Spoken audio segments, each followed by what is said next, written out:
आपको याद रखना है टोटल नंबर ऑफ फंक्शंस। आपको ये याद रखना है, ठीक है। इसमें नोट कर लेना भाई, एमसीक्यू में बहुत जल्दी काम आ जाएगा आपके, क्योंकि एमसीक्यू में पूछ लेते हैं sir number of many one functions कितने हो सकते हैं सर, कितने हो सकते हैं, एम फैक्टोरियल या फिर एन फैक्टोरियल भी लिख सकते हो। क्यों? ठीक है। अब बताओ कि अगर मैंने इसको इससे कनेक्ट किया होता, इसको इससे कनेक्ट किया होगा, तब क्या होगा ये, उसमें से अगर मैं क्या माइनस कर दूं, number of one one function, तो इस केस में वन वन कितना एन किया।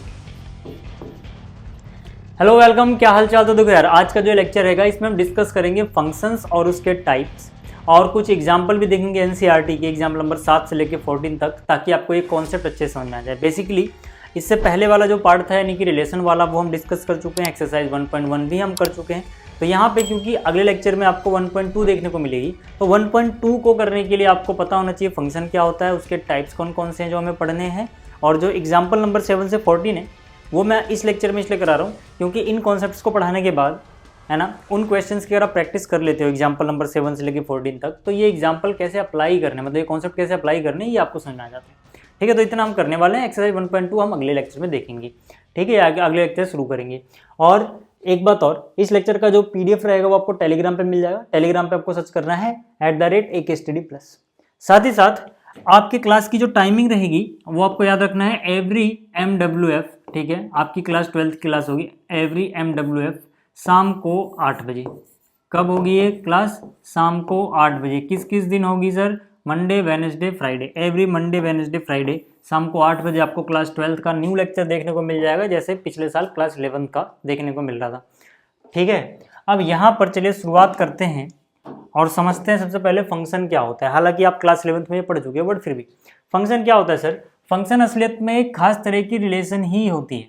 ठीक है, यानी कि एक खास तरह के रिलेशन को हम फंक्शन बोलते हैं। कैसे पता लगता है कोई रिलेशन फंक्शन बनेगी नहीं या नहीं? उसके लिए आपको सिंपल ये डेफिनेशन फॉलो करनी है। देखो, कोई भी रिलेशन मान लो जो set x to y defined है ना, इसी रिलेशन को हम फंक्शन कहते हैं अगर every element of x has one and only one image in set y। यानी कि अगर relation x to y defined थी और सेट x के जितने भी एलिमेंट हैं, ठीक है, सबकी one and only one image हो y में, तो यही रिलेशन फंक्शन बन जाती है ना। इसी बात को अगर मैं तोड़ के बोलूं, है ना, तो जो ये चीज़ लिखी हुई है, इसको मैं छोटी छोटी दो बातों में अगर तोड़ दूं तो आपको ज़्यादा अच्छे समझ में आएगा। देखो, ठीक है, ये जो लिखा हुआ है इसको मैं सिंपलीफाई करता हूँ दो छोटी छोटी स्टेटमेंट में ब्रेक करके। पहली स्टेटमेंट ये रहेगी सर कि x के पास जितने भी एलिमेंट हैं सबकी इमेज होनी चाहिए, कोई भी खाली नहीं छूटना चाहिए, पहली बात। दूसरी बात क्या है कि जो इमेजेस हैं उनकी केवल एक ही होनी चाहिए, किसी की एक से ज़्यादा इमेज ना हो। अब अगर आपको ऐसे नहीं समझ में आया तो मैं एरो डायग्राम से आपको समझाता हूँ, आपको जल्दी समझ में आ जाएगा।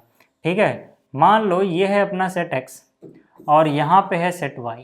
ठीक है, अब जो सेट x है सर, जो सेट x है, ठीक है, ये वाला, और ये है सेट y, है ना। अभी इसे रिलेशन मान के चलते, मान लो अभी तक ये फंक्शन नहीं बना, ठीक है। तो ये जो रिलेशन है ये x टू y डिफाइंड है, है ना, set x to set y। मैंने क्या कहा कि मान लेते हैं, चलो, है ना, सेट x के पास जो एलिमेंट है वो है x1, x2 और x3, है ना। मान लो ये 3 एलिमेंट हैं, और y के पास जो एलिमेंट हैं वो है y1, y2, y3, y4। ठीक है, अब मैं इसी को एक बार कॉपी कर लूँ पहले, क्योंकि अलग अलग एग्जांपल से मैं आपको समझाऊंगा तो ज़्यादा अच्छे से आपको समझ में आ जाएगा। ठीक है, अब देखो यार, अब पहले बात कर लेते हैं इस पहले वाले की, है ना, यानी कि इसकी। यहाँ पर देखो मैं क्या कह रहा हूँ, मैंने कहा कि चलो भाई देखो यहाँ पर, ठीक है, मान लो इस रिलेशन में x1 रिलेटेड है y1 से। ठीक है, अब इससे पहले कि मैं आगे बढ़ूँ मैं आपको एक चीज़ बता दूँ कि यहाँ पे अगर x1 रिलेटेड है, अभी ये फंक्शन नहीं बोल रहे हैं, अभी हम सिर्फ इसे रिलेशन मान के चल रहे हैं। अगर x1 रिलेटेड है y1 से, तो ये आपको याद रखना है x1 के लिए y1 क्या है, उसकी इमेज है ना, x1 की इमेज है ये, ठीक है ना, x1 की इमेज है ये, ठीक है, ये सब हमने पढ़ा था क्लास 11th में। और y1 के लिए x1 क्या है सर, प्री इमेज है ना। ये चीज़ें आप याद रखना, ये चीज़ें आप याद रखना, क्योंकि इन टर्म्स का इस्तेमाल हम बहुत बार करने वाले हैं। इमेज क्या है, प्री इमेज क्या है, वगैरह वगैरह जो भी चीज़ें आएंगी मैं आपको बताता रहूँगा। मेरी बात सुनो, मैंने कहा अगर x1 y1 से रिलेट हो गया तो x1 की इमेज क्या है, y1, y1 की प्री इमेज क्या है, x1। क्लियर होगी बात, क्लियर होगी बात, ठीक है। या फिर आप यूं कह लो कि इसको मैं ऐसे भी दे सकते हैं, रिलेशन के अंदर अगर हम x1 पुट कर रहे हैं तो हमें क्या मिल रहा है, y1 मिल रहा है। तो ये इमेज है और ये इसकी क्या है, ये x1 क्या है, प्री इमेज है। ऐसे भी इसको डिनोट कर सकते हो आप, ठीक है। अब कहने का मतलब देखो, आगे समझो आप, ठीक है। देखो मैंने क्या कहा, x1 मान लो इससे रिलेट हो गया, है ना, x2 मान लो y4 से रिलेट हो गया, x3 मान लो y2 से रिलेट हो गया। अब यहाँ पे अगर आप देखेंगे तो मैंने क्या बोला था कि ये जो स्टेटमेंट है कि अगर relation x to y defined है और every element of x has one and only one image, ये कंडीशन सेटिस्फाई होती है, तो हम बोलेंगे कि ये क्या है, ये फंक्शन बन जाएगा रिलेशन। अब यहाँ पे अगर आप देखोगे तो पहली बात, मैंने इसको दो छोटे छोटे स्टेटमेंट में ब्रेक किया था। तो पहली बात क्या बोली थी कि x1 का मतलब सॉरी x यानी जो ये सेट है इसके हर एक एलिमेंट की इमेज होनी चाहिए, यानी कोई एलिमेंट छूटना नहीं चाहिए। अब अगर आप एरो डायग्राम की भाषा में समझना चाहो तो यहाँ पे समझ लो कुछ ऐसे बंदे हैं जो तीर मार रहे हैं और यहाँ पे कुछ ऐसे बंदे हैं जिनको जाके तीर लगते हैं, ठीक है, ये टारगेट पे हैं। तो यहाँ पर क्या होगा, कहने का ये मतलब है कि हर बंदा तीर चलाएगा, कोई ऐसा नहीं होगा कि जो छूट जाए, कोई ऐसा नहीं होगा कि जो छूट जाए। तो यहाँ पे देखोगे x1 भी तीर चला रहा है, x2 भी तीर चला रहा है, x3 भी तीर चला रहा है। पहली स्टेटमेंट ये थी। यहाँ पे दूसरी स्टेटमेंट मैंने क्या कहा था कि कोई बंदा ऐसा नहीं होगा जिसकी एक से ज़्यादा इमेजेस हो। इसको आप सिंपली भाषा में ऐसे समझ सकते हो, सिंपली ऐसे समझ सकते हो कि भैया कोई भी बंदा एक से ज़्यादा तीर नहीं चलाएगा और एक तीर कम से कम चलाना ही है, मतलब एक तीर तो चलाना ही है, एक से ज़्यादा नहीं चलाना, खाली भी नहीं बैठ सकते, एक से ज़्यादा भी नहीं चला सकते, ऐसा कहने का मतलब है। तो ये फंक्शन हो जाएगा। तो मतलब यहाँ पे देखोगे तो मैं बोलूँगा कि जो रिलेशन है, क्या ये फंक्शन है, क्या ये फंक्शन है, मुझे बताओ, ये जो रिलेशन है क्या ये फंक्शन बन पाएगा क्या? आप बोलोगे यस, ये तो फंक्शन है भाई, क्योंकि हर एक एलिमेंट की इमेज है वाई में, कोई भी एलिमेंट छूटा नहीं है और किसी ने भी एक से ज़्यादा तीर नहीं चलाए हैं, मतलब कि सबकी एक और केवल एक इमेज है वाई में। बात समझ में आ गई इतनी? ठीक है, ठीक। अच्छा यहाँ पर देखो, जैसे x1 की इमेज y1 है, ऐसी x2 की इमेज यहाँ पे क्या दिख रही है, y4। अच्छा यहाँ पे आ जाओ, यहाँ पे अगर मैं देखूँ तो मान लो इस बात जो है ना डिफाइंड है ये रिलेशन, इसमें मान लो x1 जो है ना, उसकी इमेज मान लो ऐसे आ गई y2, है ना, और x2 की इमेज भी आ गई y2 और इसकी इमेज मान लो ये है। अब आप मुझे बताओ कि ये जो रिलेशन है, रिलेशन तो होगी, क्या ये फंक्शन है, क्या ये फंक्शन है? आप बोलोगे हाँ, अभी भी ये फंक्शन है। अब अगर मैं बात करूं कि क्या ये फंक्शन है, आप बोलोगे हाँ। क्यों सर? क्योंकि देखो मैंने क्या कहा कि कोई बंदा छूटना नहीं चाहिए, तो यहाँ देखो सबसे तीर निकल रहा है, और मैंने क्या कहा कि सब एक ही तीर चला सकते हैं, है ना, कोई बंदा एक से ज़्यादा तीर नहीं चला रहा होगा, मतलब सबकी एक ही इमेज होगी। तो x1 की भी एक ही इमेज है, x2 की भी एक ही इमेज है, x3 की भी एक ही इमेज है। वहाँ कोई छूट जाए कोई दिक्कत नहीं है, यहाँ से कोई नहीं छूटना चाहिए, तो ये भी फंक्शन है। अब आप कहोगे कि सर इसको तो दो तीर लग गए। मैंने कहा कि तीर चलाने वाला जो बंदा है ना, वो एक से ज़्यादा तीर नहीं चला सकता, जिसको जाके तीर लग रहे हैं वो कितने भी लग जाए एक बंदे को, कोई दिक्कत नहीं है, बस चलाने वाला बंदा एक से ज़्यादा तीर नहीं चलाएगा। यानी कि यहाँ पे किसी एलिमेंट की एक से ज़्यादा इमेजेस नहीं होंगी, इसकी एक से ज़्यादा प्री इमेज हो सकती है, लेकिन इसकी किसी की भी एक से ज़्यादा इमेज नहीं हो सकती। अच्छा अब यहाँ पे आते हैं सर हम, यहाँ पे मान लो x1 y1 से लिंक हो गया, x2 y2 से लिंक हो गया, मान लो सिर्फ इतना ही है ना, मान लो सिर्फ ये इतना ही है, ये वाला पार्ट की बात कर रहा हूँ मैं। अब आप मुझे बताओ कि क्या ये रिलेशन है, सॉरी फंक्शन है, रिलेशन तो है, क्या ये फंक्शन है? आप बोलोगे नहीं, ये फंक्शन नहीं है, ये फंक्शन नहीं है सर। ये फंक्शन क्यों नहीं है? ये फंक्शन इसलिए नहीं है, ये फंक्शन इसलिए नहीं है क्योंकि यहाँ पर ये जो एलिमेंट है ना, ये बेचारा खाली छूट गया, इसने कोई तीर ही नहीं मारा, है ना। अब अगर इसने कोई तीर नहीं मारा है तब भी हम क्या बोलेंगे कि ये फंक्शन नहीं है। अच्छा अगला एग्जांपल ले लेते हैं। यहाँ पे मान लो ये जो x1 है ना, इसकी एक इमेज आ रही है y1 और इसकी एक इमेज आ रही है y2। समझ में आ रही है बात? अब आप देखोगे कि एक ही एलिमेंट की अलग अलग इमेजेस हैं क्या? एक ही एलिमेंट की अलग अलग इमेजेस है क्या? मान लो ये कनेक्टेड भी है ना, ये मान लो इसे कनेक्टेड है ना, एक ही एलिमेंट की अलग अलग इमेजेस हैं क्या? और y1 y2 बराबर नहीं है, याद रखना, y1 y2 अलग अलग चीज़ें हैं यहाँ पे, ठीक है। यहाँ पे मैं यहाँ लिख ही देता हूँ, y1 y2 अलग अलग चीज़ें हैं भाई। ये मैं सोचना कि y1 भी 5 है, y2 भी 5, तो असलियत में वो 5 ही हो जाएगा। जैसे नंबर में लिखा हो ना, यहाँ पे 5 यहाँ 4, तो समझ में आता है कि अलग अलग है पक्का, है ना। लेकिन अब यहाँ पर, ठीक है, अगर ये ऐसे लिखा है वेरिएबल्स में, तो क्या पता इनकी वैल्यू सेम रही हो, तब काम गड़बड़ा जाएगा, तब हम नहीं बोल सकते कि अलग अलग इमेजेस हैं, है ना। और यही चीज़ का यूज़ होगा जब अभी हम आगे 1-1 की डेफिनेशन पढ़ेंगे कि वेरिएबल्स में जब लिखा होता है तो सोचने में थोड़ा देख के नहीं बोला जाता, सिर्फ ये सोच के बोला जाता है कहीं ये सेम तो नहीं होंगे, बस इस बात का याद रखना, ठीक है। खैर मैं ये मान के चल रहा हूँ कि y1 y2 अलग अलग, ठीक है। तो इसकी इमेजेस अलग अलग आ गई सर। अब एक ही बंदे ने 2 तीर चला दिए, है ना। लेकिन अगर सेम इमेज होती, मान लो ये भी 5 ये भी 5, मतलब y1 की वैल्यू 5 y2 की 5, तो आपको बस वो 2 तीर जाते हुए दिख रहे थे, असलियत में वो 5 को ही तीर मार रहा है। तो इस बात का फिर से बोल रहा हूँ, याद रखना आप ठीक है। तो यहाँ पर हम क्या बोलेंगे कि भैया ये भी फंक्शन नहीं है, ये भी फंक्शन नहीं है, क्योंकि किसी एक x की दो अलग अलग इमेजेस हैं, ठीक है। बात इतनी अगर क्लियर हुई आपको, ठीक है, बात अगर इतनी क्लियर हुई है, ठीक है। तो अब एक बात मुझे बताओ कि आपको ये पता है कि अगर हमारा फंक्शन है ना a टू b डिफाइंड हो तो a से लेके b में कितने टोटल फंक्शन हम बना सकते हैं। मेरी बात समझ में आ रही है। देखो इसके लिए हम क्या बोलेंगे, ठीक है, मैं कहाँ लिखूँ इसको, अगले पेज पे लिखता हूँ। मैंने कहा कि मान लो, अब ये मान के चलना प्रॉपर फंक्शन ही है ये, ठीक है, अपना function a to b defined है ना। अभी रिलेशन की बात नहीं कर रहा, मान लो फंक्शन की सारी कंडीशन को रिलेशन डिफाइन करती है, मतलब फंक्शन सेटिस्फाई करती है और ये फंक्शन बन चुके हैं, ठीक है। अब आपको याद रखना है, अगर number of element in set ए, है ना, या फिर हम एक्स वाई में पढ़ रहे हैं तो चलो एक्स वाई में लिखते हैं। पिछली बार हमने ए बी में पढ़ा है, एक्स वाई में पढ़ा है, एक्स वाई में पढ़ा है ना, चलो मैं एक्स वाई में लिखता हूँ, ठीक है। मान लो जो फंक्शन है वो एक्स टू वाई डिफाइंड है, और यहाँ पे मैंने क्या लिखा कि अगर number of element in set x जो है वो मान लो m है,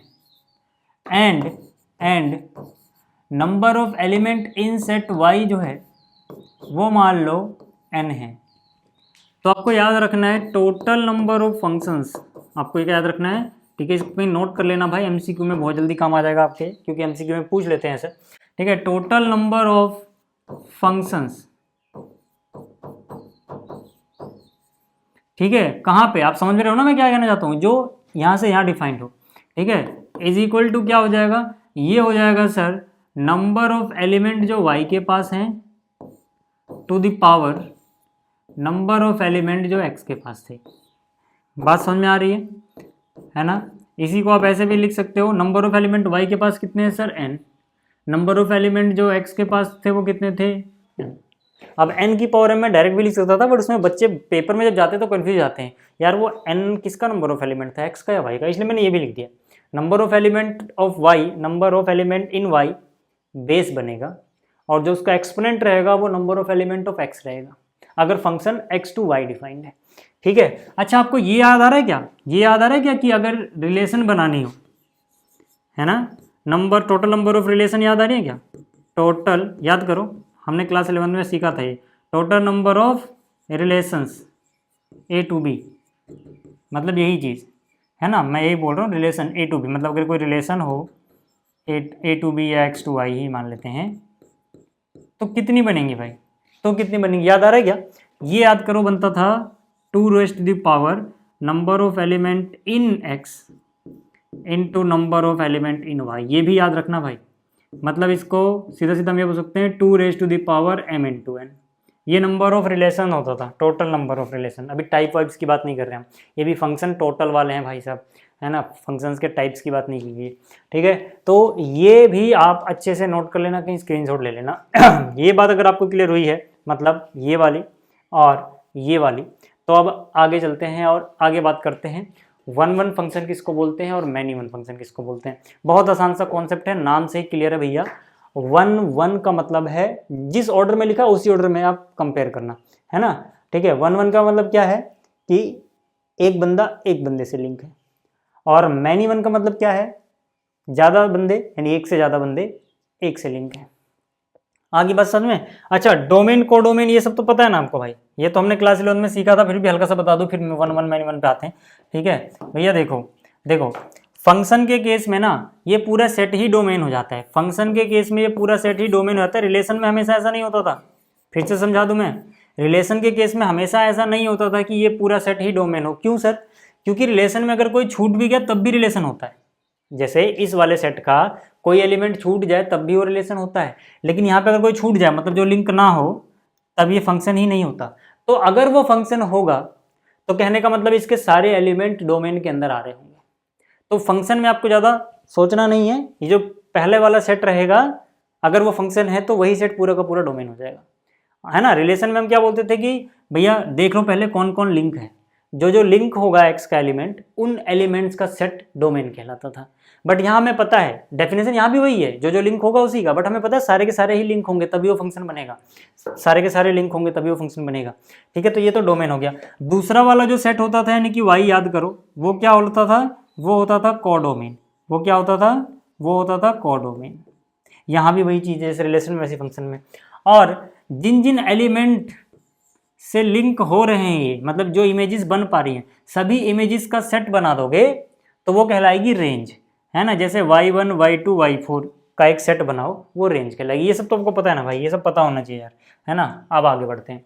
मैंने क्या बोला कि वन वन और मैनी वन की बात कर रहे हैं, ये टाइप्स ऑफ फंक्शन है सर। क्या है ये, टाइप्स ऑफ फंक्शन, ठीक है। ये डेफिनेशन 5 है आपकी न्यू एनसीईआरटी में। इसमें क्या बोला गया है, इसमें बोला गया ए फंक्शन जो कि x to y डिफाइंड है is said to be one one और injective if images of distinct element of x under f are distinct. अब आगे जो लिखा हुआ मैथमेटिकल डेफिनेशन है उसकी वो मैं भी समझाऊंगा, पहले आप यहाँ समझो कि जो हमने अभी, है ना, सिंपली एक इंग्लिश की लाइन एक लैंग्वेज की तरह पढ़ा जिसको, उसका मतलब क्या है। इसमें क्या कह रहा है कि देखो यार, फंक्शन वन वन कहलाएगा या फिर वन वन की जो का जो पर्यायवाची है वो है इंजेक्टिव, है ना। वन वन बोलो इंजेक्टिव बोलो एक ही बात है। कहलाएगा अगर जो इमेजेस हैं अलग अलग एलिमेंट की वो भी अलग अलग होनी चाहिए, अलग अलग एलिमेंट की इमेजेस अलग अलग होनी चाहिए, दो एलिमेंट की इमेजेस सेम नहीं होनी चाहिए, ठीक है। अब ये समझो कैसे सर, है ना। समझो कि ये है अपना function x, sorry set x, और ये है सेट वाई, और फंक्शन है भाई, अब है ना, प्रॉपर फंक्शन मान लो बना हुआ है, ठीक है। तो एक्स टू वाई है।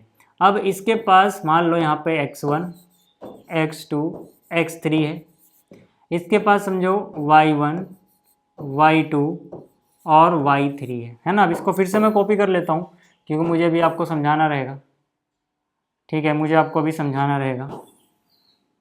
तो देखो यार, ठीक है, मैं क्या कह रहा हूँ कि समझो मैंने क्या कहा कि भाई अलग अलग एलिमेंट, देखो पहली बात तो ये फंक्शन बनने के लिए कोई बंदा एक से ज़्यादा तीर मार नहीं सकता, है ना। कोई बंदा एक से ज़्यादा तीर मार नहीं सकता, ये तो क्लियर है ना। इसमें एक और एलिमेंट लिख देता हूँ मैं, y4 भी लिख देता हूँ। चलो इसमें मैंने क्या लिख दिया, y4 भी लिख दिया, ठीक है। अब देखो मान लो x1 y1 से रिलेट हो गया, x2 y2 से रिलेट हो गया, x3 y3 से रिलेट हो गया।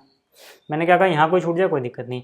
तो देखोगे एक बंदा एक बंदे से ही रिलेटेड है ना। यहाँ पे मान के चलना x1 x2 x3 अलग अलग है, कोई भी बराबर नहीं आपस में, y1 y2 y3 भी अलग अलग है। अभी ये मान के चलना इस केस में थोड़ी देर के लिए, है ना, यहाँ पर, ठीक है। तो यहाँ पे x1 is not equal to x2 is not equal to x3, y1 is not equal to y2 और not equal to y3 not equal, मतलब अलग अलग एलिमेंट ही लिखे मैंने, ये मान के चलो, ठीक है। तो अब मैं क्या कहना चाहता हूँ, कि अलग अलग एलिमेंट की इमेजेस भी अलग अलग है, अलग अलग एलिमेंट की इमेजेस अलग अलग हैं। तो इसको हम क्या बोल सकते हैं, इसको हम बोल सकते हैं कि ये वन वन है, ये वन वन है, ठीक है। अब यहाँ पे आ जाओ सर, यहाँ पे मान लो x1 की इमेज y1 आ गई, x2 की इमेज y2 आ गई, अब इसकी इमेज मान लो कुछ भी ये आ गई, है ना। तो ये जो है ये मैनी वन है, मैनी वन नाम से पता लग रहा है। जहाँ पर जैसे ही एक से ज़्यादा होगा उसको हम मैनी बोल देंगे, याद रखना, इंतजार नहीं करना कि बहुत सारे हों तभी हम मैनी बोले, एक से ज़्यादा होते मैनी। तो यहाँ पे मैंने कहा ऑर्डर में ही चलना है, जैसे मैनी पहले लिखा है वन बाद में लिखा है, तो मैनी आएगा इसके लिए कि इसके एलिमेंट कितने सारे, और वन आएगा इसके लिए कि कितने सारे इसके एक से कनेक्ट हो रहे हैं। समझ में आ रही बात। तो मैनी देखो एक से ज़्यादा बंदे इसके एक से कनेक्ट हो रहे हैं, मैनी टू वन, इसको टू भी बोलते हैं बीच में कई बार, मैनी टू वन आप देखोगे तो, ठीक है। यहाँ पे वन टू वन भी बोल देते हैं या वन वन, ऐसे इसको मैनी टू वन या मैनी वन बोल देते हैं। तो मतलब बहुत सारे लोग एक से कनेक्ट हो रहे हैं। अब एक से ज़्यादा होते हैं बहुत सारे बोल देंगे, याद रखना, ठीक है। तो मैनी टू वन है ये, और ये क्या one to one one to one one to one. Clear होगी बात, नाम से ही क्लियर है यार, है ना, many to one one to one. Clear हो रही है क्या बात, यहाँ से बात क्लियर हो रही है। अच्छा, यहाँ पे अगर इतनी चीज़ें क्लियर हो रही हैं आपको, ठीक है, तो अब मुझे बताओ कि अगर मैं x1 को y1 से कनेक्ट कर दूं, ठीक है, और x2 को भी y2 से कनेक्ट कर दूं, x3 को भी y3 से कनेक्ट कर दूं, तब ये क्या होगा, तब भी ये मैनी वन होगा, क्योंकि ये मैनी टू वन है।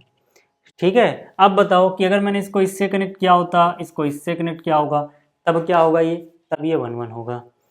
क्लियर होगी बात, क्लियर होगी बात। तो वन वन मैनी वन समझ में आता है आपको, वन वन मैनी वन समझ में आता है आपको, ठीक है, ये कोई दिक्कत नहीं है। लेकिन सर अब जरा इसकी टेक्निकल डेफिनेशन में जाते हैं। ठीक है, अभी तक मैं ये मान के चल रहा था कि भाई x1 x2 x3 बराबर नहीं है, क्यों नहीं है अभी समझा दूंगा। ठीक है, ये बराबर नहीं है, ऐसे ही कोई बराबर आपस में नहीं है, कोई बराबर आपस में नहीं, ऐसे मान के चल रहा था। क्यों सर, क्योंकि देखो जब अगर ये ऐसे फॉर्म में लिखे होते ना, जैसे ये कि भाई यहाँ पे एक सेट है, यहाँ पे एक सेट है, यहाँ पे 1 2 3 है, यहाँ पे 4 5 6 है, तो हमें पता है 1 2 के बराबर नहीं है, 2 3 के बराबर नहीं है, तो यहाँ पे मैं बोल सकता हूँ कि 1 और 2 अलग अलग एलिमेंट है, 1 और 2 अलग अलग एलिमेंट है। मेरी इस बात को तो ध्यान समझना है, बहुत इंपॉर्टेंट चीज़ बता रहा हूँ मैं आपको। जब मुझे पता है कि 1 और 2 बराबर नहीं होते हैं, क्लियरली मुझे पता है भाई, और मैं कहूँगा अलग अलग एलिमेंट की सेम इमेज आ रही है, तो ये मैनी टू वन यहाँ बोलना आसान रहेगा। लेकिन यहाँ पे अगर सोचो x1 की वैल्यू भी 5 होती और x2 की वैल्यू भी 5 होती, क्योंकि भाई x1 x2 तो वेरिएबल की फॉर्म में लिखा हुआ है मैंने, तो असलियत में मैंने 5 दो बार लिख दिया यार, तो असलियत में ये अलग अलग एलिमेंट ही नहीं थे, तो ये 1 1 बन जाता भाई। मतलब सिर्फ आप दो तीर देख के नहीं बता पाओगे, आपको ये सोचना पड़ेगा कि कहीं इन दोनों की वैल्यू सेम तो नहीं थी, इसीलिए मैंने वहां कहा था वो बात। ठीक है, आ रही है बात समझ में, आ रही है बात समझ में। ठीक है, आप चाहो तो इसको 1 2 3 4 5 6 ऐसे लिखोगे, ज़्यादा सही से समझ में आएगा, आप वैसे भी कर सकते हो। ठीक है, बात समझ में आई। और अगर यही चीज़ आपको समझ में आ रही है, तब आपको समझ में आएगा कि वो जो डेफिनेशन है उसमें क्या बोला गया। देखो 1 1 चेक करने के लिए, है ना, 1 1 चेक करने के लिए कैसे बोल रहा है, कह रहा है कि भाई फॉर एवरी, या फिर है ना फॉर ईच x1 x2 जो कि सेट x को बिलोंग कर रहे हों, आपने इनकी इमेजेस देखो कि अगर किसी की इमेज आपको बराबर दिख गई, किन्हीं दो एलिमेंट जो आपको लग रहे हैं कि दो एलिमेंट है, उनकी इमेजेस मान लो बराबर आ जाए। अब आपको पता है, देखो एफ ऑफ वाई x1 क्या है, y1 है, ये जो मैंने लिखा है ना, इसकी जगह मैं y1 भी लिख सकता हूँ, एक ही बात है, एफ ऑफ x1 को ही y1 बोलते हैं। मतलब असली तो मैंने क्या लिख दिया, मैंने लिख दिया y1 और यहाँ पे क्या लिख दिया y2, दूसरे वाले की इमेज सेम आ रही है भाई, सेम आ रही है, दो एलिमेंट की इमेज x1 की इमेज x2 की इमेज सेम आ गई, जैसे इन दोनों की इमेज सेम आ गई। तब मैं क्या चेक करूंगा, मैं चेक करूंगा कि भाई अगर इसने ये इंप्लाई कर दिया कि x1 असलियत में x2 के ही बराबर था, अलग अलग चीजें थी ही नहीं, मतलब कि x1 भी 5 था मान लो, x2 भी 5 था, अलग अलग थी ही नहीं, जब अलग अलग नहीं थी मतलब 5 की इमेज ही सिर्फ y1 है भाई, है ना। तो मतलब अगर ये अलग अलग नहीं थी, अगर ये अलग अलग नहीं थी, तो मतलब ये दिख भले रहा हो कि x1 x2 दोनों बंदे सिर्फ एक बंदे को ही तीर मार रहे हैं, बट क्योंकि ये भी 5 है ये भी 5 है, यानी दोनों बराबर हैं, तो ये 1 1 ही रहेगा। लेकिन सोचो कि ये अलग अलग हो, मतलब x1 की वैल्यू सोचो 5 है, x2 की वैल्यू सोचो 6 है, तो मतलब 5 की इमेज भी y1 है, 6 की इमेज भी y1 है। अब दिक्कत है, अब अलग अलग 5 और 6 तो बराबर नहीं होते ना भाई, है ना, अब अलग अलग एलिमेंट की इमेज सेम है। अब यहाँ पे ये मैनी वन बन जाएगा, क्योंकि मैनी टू वन आ गया, है ना, ऐसे होगा। अदरवाइज, ठीक है, अदरवाइज ये 1 1 है, अदरवाइज मतलब भैया ये बराबर जो आया है इसके अलावा कोई और केस बन जाए, बराबर नहीं हो या बराबर हो लेकिन एक साथ में एक और केस बन रहा हो, है ना। तो जो भी मतलब इसके अलावा अदरवाइज जो भी केस बनेंगे उसमें हम क्या बोलेंगे, उसमें हम बोलेंगे कि यार ये मैनी वन फंक्शन है, ये क्या है, मैनी वन फंक्शन है।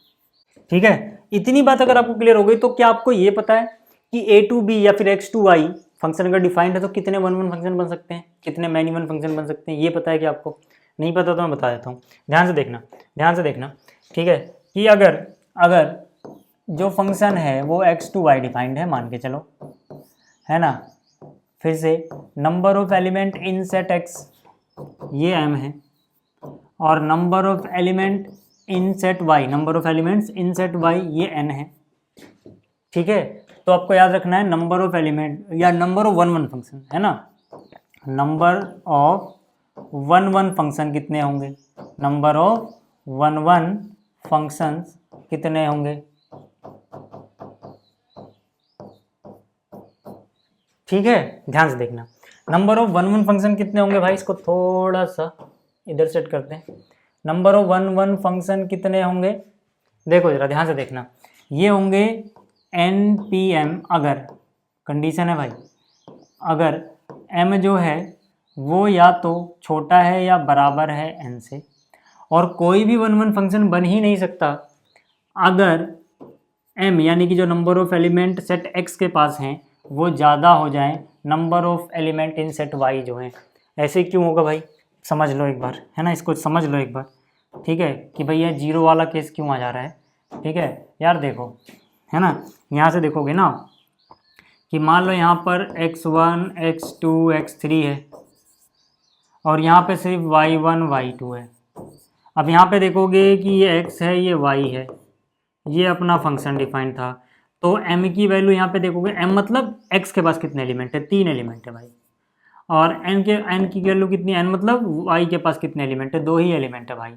अब आपको पता है कि जो फंक्शन होता है उसमें कोई बंदा एक से ज़्यादा तीर नहीं चला सकता, एक से ज़्यादा तीर नहीं चला सकता, और 1 1 बनने के लिए ये जो बंदे हैं ये अलग अलग बंदों को ही तीर मार सकते हैं, ठीक है ना, क्योंकि सबकी इमेज अलग होनी चाहिए। मान लो इसने इसको तीर मार दिया, यानी कि इससे लिंक हो गया, इससे लिंक हो गया।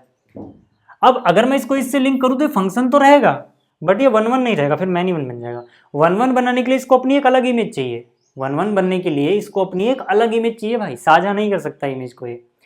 तो ये क्या बोलेगा यार कि यार देखो, अब कोई बचा ही नहीं जिसको मैं तीर मारूँ भैंस की आंख, है ना, तो फिर क्या, ये 1 1 बन ही नहीं पाएगा। यानी कि जैसे ही इसमें ज़्यादा एलिमेंट होंगे, जैसे ही इसके ज़्यादा एलिमेंट होंगे, वैसे ही यहाँ पर किसी बंदे के लिए, कम से कम एक बंदे के लिए कम पड़ जाएंगे इमेजेस, तो किसी को अपनी इमेज बना ही नहीं पाएगा, तो ये 1 1 नहीं होगा। इसीलिए अगर m ज़्यादा है n से तो एक भी 1 1 फंक्शन बन ही नहीं सकता। और बाकी तो देख लो यार, अगर यहाँ पे m लोग हैं, वहाँ पे n लोग हैं, तो बस परम्यूटेशन निकालना है आपको, npm कितना आएगा, आगे बात समझ में। इसीलिए वो अगर वो ज़्यादा या बराबर है तब की बात है, ठीक है, ये बात समझ में आ गई। अच्छा, आपको ये पता है कि नंबर ऑफ मैनी 1 फंक्शन कितने बन सकते हैं, ठीक है, आपको ये पता है क्या, नंबर ऑफ मैनी टू 1 यानी कि मैनी 1 फंक्शन कितने बन सकते हैं, नंबर ऑफ मैनी 1, थोड़ा दिमाग लगाओगे हो सकता है आपको समझ में आ जाए। नंबर ऑफ मैनी 1 फंक्शन, देखो भाई पहले केस की बात करते हैं कि अगर m छोटा रहा होगा या बराबर रहा होगा n के, है ना, तो आप कैसे निकाल सकते हो, टोटल नंबर ऑफ फंक्शन में से 1 1 वाले घटा दो, टोटल नंबर ऑफ फंक्शन में से 1 1 घटा दो भाई। इस केस में क्या निकल जाएगा, मेरे कहने का मतलब है total functions minus number of 1 1 वाले, है ना, माइनस 1 1 वाले। मैं सिर्फ 1 1 लिख के छोड़ दे रहा हूँ, समझ जाना। देखो टोटल फंक्शन अभी हमने पढ़ा था n की पावर m होता है ना, अगर आपको नहीं याद आ रहा तो मैं यहाँ से दिखा देता हूँ, ठीक है। टोटल नंबर ऑफ फंक्शन हमने पढ़ा था n की पावर m होता है, ठीक है। तो जो टोटल फंक्शन है उसमें से मैं अगर माइनस कर दूँ, उसमें से अगर मैं क्या माइनस कर दूँ, नंबर ऑफ 1 1 फंक्शन है, तो इस केस में 1 1 कितना npm, बात समझ में आ गई। टोटल फंक्शन में से 1 1 माइनस कर दिए। लेकिन सोचो अगर ये m बड़ा हो गया n से, तो 1 1 तो 0 बनेंगे, एक भी नहीं बनेगा, यानी कि जितने भी बनते हैं फंक्शन सब के सब मैनी 1 ही बनेंगे। क्यों, क्योंकि इसमें से 0 माइनस करोगे ना भाई 1 1। आगे बात समझ में, यानी कि n की पावर m सारे के सारे ही मैनी 1 फंक्शन होंगे। फिर क्लियर होगी बात, फंक्शन देखो या तो 1 1 होगा या मैनी 1 होगा, ठीक है, बात क्लियर हो गई। इतनी अगर बातें क्लियर हैं तो आगे बात करते हैं अब, ठीक है, अगली डेफिनेशन देखते हैं, ठीक है। ऑन टू फंक्शन किसे कहते हैं, इन टू फंक्शन किसे कहते हैं, यहाँ पे आ जाओ, डेफिनेशन नंबर 6। इसमें क्या कह रहा है, ए फंक्शन जो कि x to y डिफाइंड है is said to be onto, या फिर इसे सर्जेक्टिव भी कहते हैं, if every element of y is the image of some element of x under f।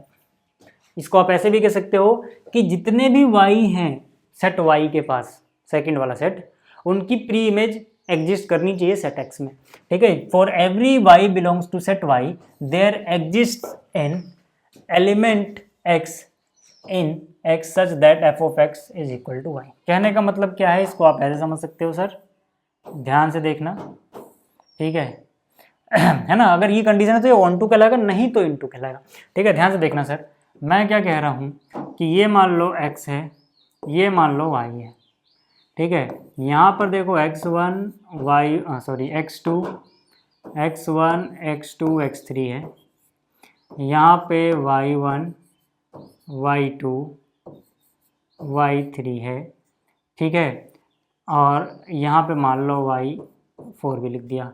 x1 मान लो इससे कनेक्टेड है, y1 मान लो इससे कनेक्टेड है, ये मान लो इससे कनेक्टेड है, जस्ट इमेजिन ऐसा है, ठीक है। अब आप देखोगे कि y1 बेचारा खाली रह गया, तो ये नॉट ऑन टू या फिर इनटू भी बोल सकते हैं, ये क्या है, नॉट ऑन टू।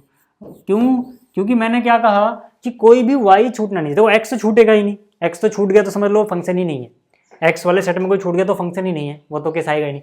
मैंने कहा y भी नहीं छूटना चाहिए, अगर सभी y के पास प्री इमेज है, हर y की प्री इमेज है ना जितने भी y बिलोंग कर रहे हैं सेट y को, है ना, उनके लिए कोई ना कोई x बैठा हुआ है, उनके लिए कोई ना कोई x बैठा हुआ है सेट x में, ठीक है। जैसे ये वाले y के लिए एक x1 बैठा हुआ है ना, ये y2 के लिए x2 बैठा हुआ है, y3 के लिए x3 बैठा हुआ है भैंस की आंख।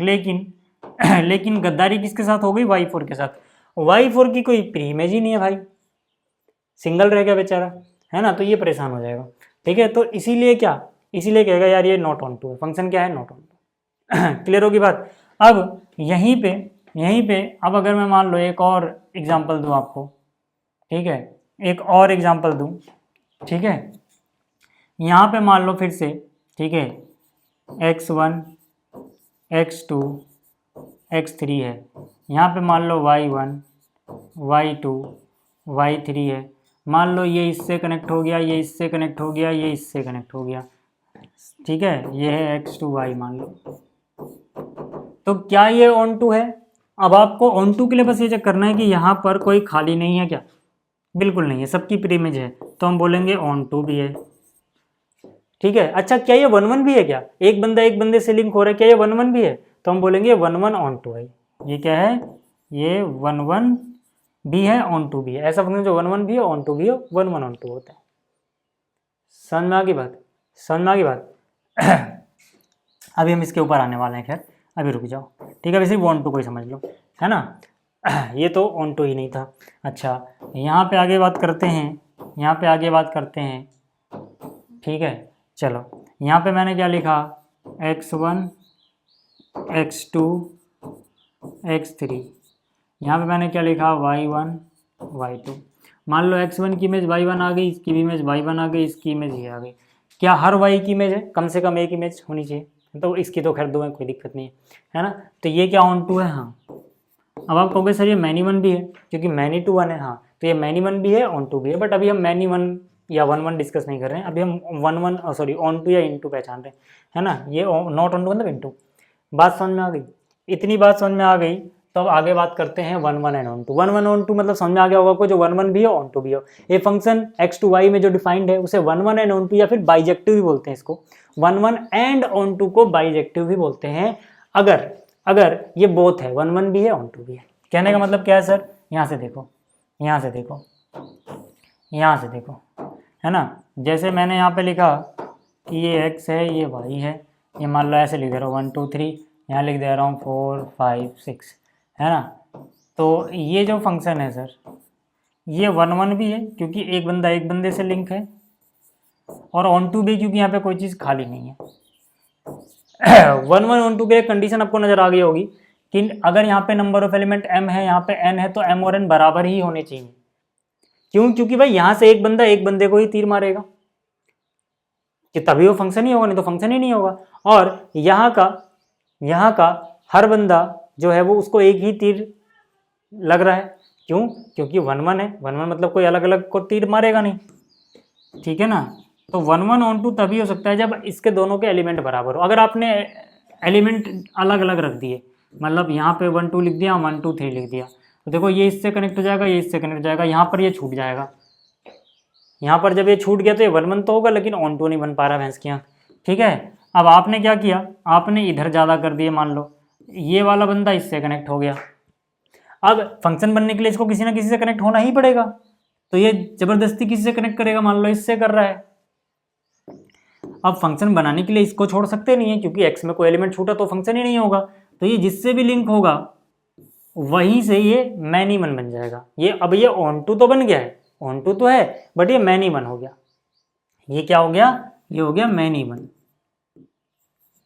ठीक है। और ऑन टू तो है, कोई दिक्कत वाली बात नहीं है। लेकिन मैं क्या बात कर रहा हूँ कि फंक्शन को अगर 1-1 और ऑन टू दोनों होना है, तो number of element in x बराबर होना चाहिए number of element in y के। इस बात को याद रखना। बात समझ में आ गई? ठीक है। तो नंबर ऑफ, ठीक है, अगर आपसे कोई पूछे number of 1 1 and onto function कितने होंगे, ठीक है, number of 1 1 and onto functions, ठीक है, ये कितने होंगे सर? देखो ये होंगे m फैक्टोरियल, या फिर आप n फैक्टोरियल भी लिख सकते हो, क्योंकि m और n बराबर अगर होंगे तभी भैया बाइजेक्टिव फंक्शन बनता है ना। 1 1 ऑन टू बोले, बाइजेक्टिव बोले, तो m फैक्टोरियल होंगे, है ना, if m is equal to n, और बनेगा ही नहीं बाइजेक्टिव फंक्शन अगर m और n बराबर नहीं है, अगर m और n बराबर नहीं है, ठीक है। ये समझ में आ गया होगा, स्क्रीनशॉट ले लो। फिर चलते हैं अगले टॉपिक पे, या फिर यूँ कह लो अगला जो एग्जाम्पल नंबर 7 उस पर। देखो यहाँ पे क्या कह रहा है एग्जाम्पल नंबर 7 में, इससे पहले एग्जाम्पल हम कर चुके हैं पिछले लेक्चर में, है ना, लिंक इस लेक्चर के डिस्क्रिप्शन में आपको मिल जाएगा। यहाँ पे कह रहा है let A be the set of all 50 student of class 10th in a school, let f जो कि ए टू एन डिफाइंड है, be function defined by f of x क्या देता है, roll number of the student x, so that f is 1 1 but not onto. मैं आपको बिल्कुल, है ना, तमीज में सिखाता हूँ कि भाई देखो पहले आप समझ लेना कि जो ए है ना, जो सेट ए है वो है किस चीज़ का सेट, जो ए है ये है सेट ऑफ, ये क्या है, ये सेट ऑफ ऑल 50 स्टूडेंट्स है, ठीक है, ऑफ क्लास 10th, ठीक है। अब जरा ध्यान से देखना भैया, जो अपना फंक्शन डिफाइंड है वो कहाँ से कहाँ डिफाइंड है, वो set A to natural numbers n में डिफाइंड है, ठीक है। और f ऑफ x क्या है भाई, f ऑफ x क्या देगा, यानी इसको ऐसे समझ सकते हो आप, कहने का मतलब क्या है, तुम फील लेके चलना भाई, ठीक है, ध्यान से देखना, ध्यान से देखना। ये मान लो एक सेट हुआ, ये एक सेट हुआ, डोमेन कोडोमेन, है ना, मैं फिर से बोल रहा हूँ ये डोमेन ही है भाई, क्यों, क्योंकि रिलेशन होता तो इस सेट के अलावा इस सेट से छोटा भी हो सकता है डोमेन, बट फंक्शन के अंदर इसका हर एक एलिमेंट रिलेट होगा तो यही डोमेन बन जाएगा, है ना। तो ये क्या है, ए टू एन है, यानी कि ये है ए और ये है एन, अपना जो फंक्शन है, अपना जो फंक्शन है भाई वो डिफाइंड है ए टू एन। अब जरा ध्यान से देखना, ये है किसी क्लास, मान लो आपकी ही क्लास है यार, आपकी ही क्लास है, उसमें टोटल 50 बच्चे हैं, है ना, तो यहाँ बच्चों के नाम लिखे हुए हैं समझ लो, और यहाँ पे क्या है, नेचुरल नंबर है सारे, तो बच्चों के नाम, मान लो पहला जो बच्चा है उसका नाम है x1, दूसरे बच्चे का नाम है x2, तीसरे बच्चे का नाम है x3, ऐसे करके बच्चों के नाम है, 50वें बच्चे का नाम मान लो है x50, 50 ही बच्चे हैं भाई, बच्चों के नाम मैंने ऐसे लिख दिए। और यहाँ पे क्या है, नेचुरल नंबर 1 2 3, ऐसे करते करते भैया नेचुरल नंबर तो बहुत सारे होते हैं, कहाँ तक जाओगे भैंस की आंख, इनफाइनाइट नंबर होते हैं ना ये, तो इन्फिनिटी को तो हम कभी अचीव ही नहीं कर सकते, है ना, तो ये तो बहुत सारे हैं। अब जरा ध्यान, यानी बीच में कहीं ना कहीं 50 भी आ गया होगा, बीच में कहीं ना कहीं 50 आया होगा, 51 आया होगा, ऐसे करके करके डैश डैश डैश, है ना, इन्फिनिटी तो खैर अप्रोच ही नहीं कह सकता।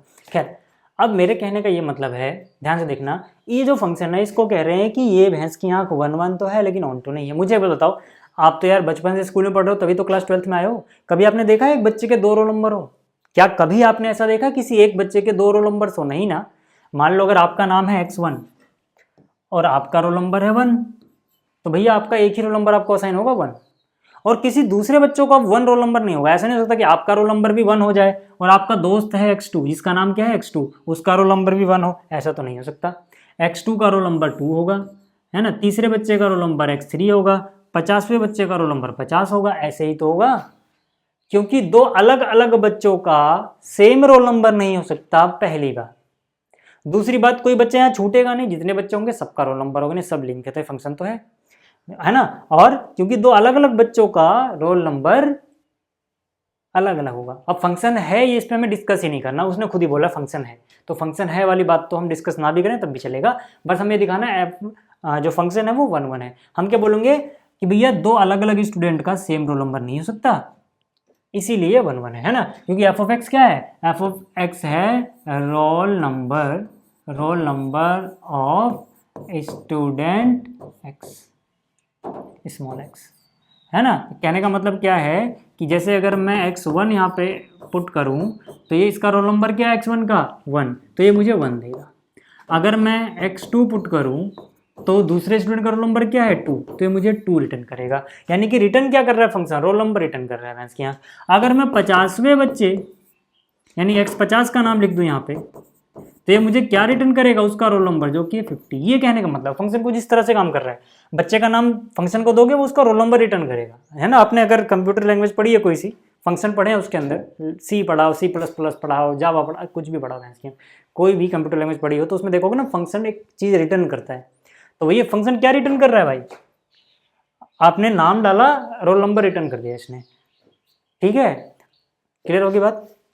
अब जरा ध्यान से देखो, ये तो क्या समझाने के लिए था, इसे हटा देता हूँ, है ना। यहाँ पे हम लिखेंगे क्या, हम यहाँ पे लिखेंगे एज नो टू स्टूडेंट्स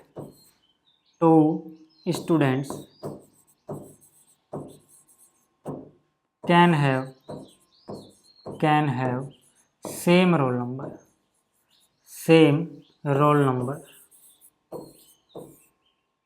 ठीक है, same roll number. This imply for all x1 x2 जो कि बिलोंग करेंगे सेट ए से, है ना, f of x1 and f of x2 will be different,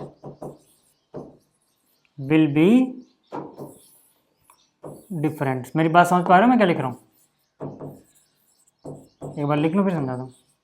मतलब क्या कि कोई भी एलिमेंट जो यहाँ से उठा लो आप x1 x2 से, इनकी जो इमेजेस होंगी वो डिफरेंट होंगे, है ना। या फिर अब यूँ कह लो for all x1 x2 belongs to A their roll number will be different, है ना। यहाँ से आप ऐसे कह सकते हो, इनकी इमेजेस का मतलब क्या, इनका रोल नंबर, वो ज़्यादा आपको समझ आ जाएगा। हालांकि मैथमेटिकल टर्म में लिख रहे थे ज़्यादा ठीक था, बट समझने के लिए वो ज़्यादा ठीक है ना। हम क्या बोलेंगे कि क्योंकि दो स्टूडेंट का रोल नंबर सेम नहीं हो सकता, इसीलिए जितने भी स्टूडेंट इस सेट ए में होंगे, है ना, there roll number will be different. This imply function जो कि a to n है इज 1 1। बात समझ में आ गई। अच्छा भाई कह रहा है ऑन टू नहीं है, ऑन टू के लिए याद करो मैंने क्या कहा कि ये जो सेट है दूसरा वाला जिसको हम y वाला सेट बोल रहे थे, इसमें कोई भी एलिमेंट ऐसा नहीं छूट जाए जिसकी कोई प्री इमेज ना हो, है ना। जैसे देखो x1 की इमेज है 1 और 1 की प्री इमेज है x1, मैंने आपको इमेज प्री इमेज इसलिए शुरू में ही बता दिया था।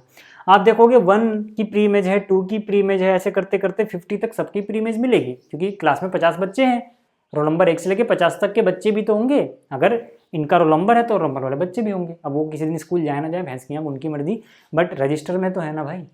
ठीक है, अब मान लो कि यहाँ पर 51 भी लिखा होगा, क्योंकि नेचुरल नंबर में तो बहुत सारे नंबर होंगे, तो यहाँ पे 51 भी होगा, 52 भी होगा, 53 भी होगा, बहुत सारे नेचुरल नंबर होंगे।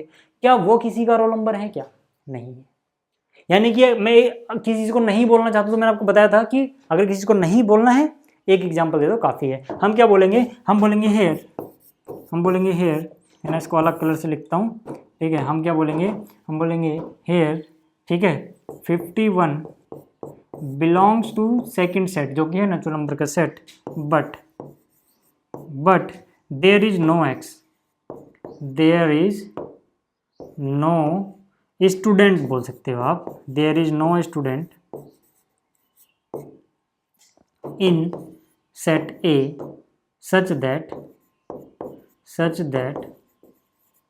such that f of x is equal to 51, है ना। There is no student x बोल सकते हो, there is no student x in A such that f of x is 51, यानी जिसका रोल नंबर 51 हो।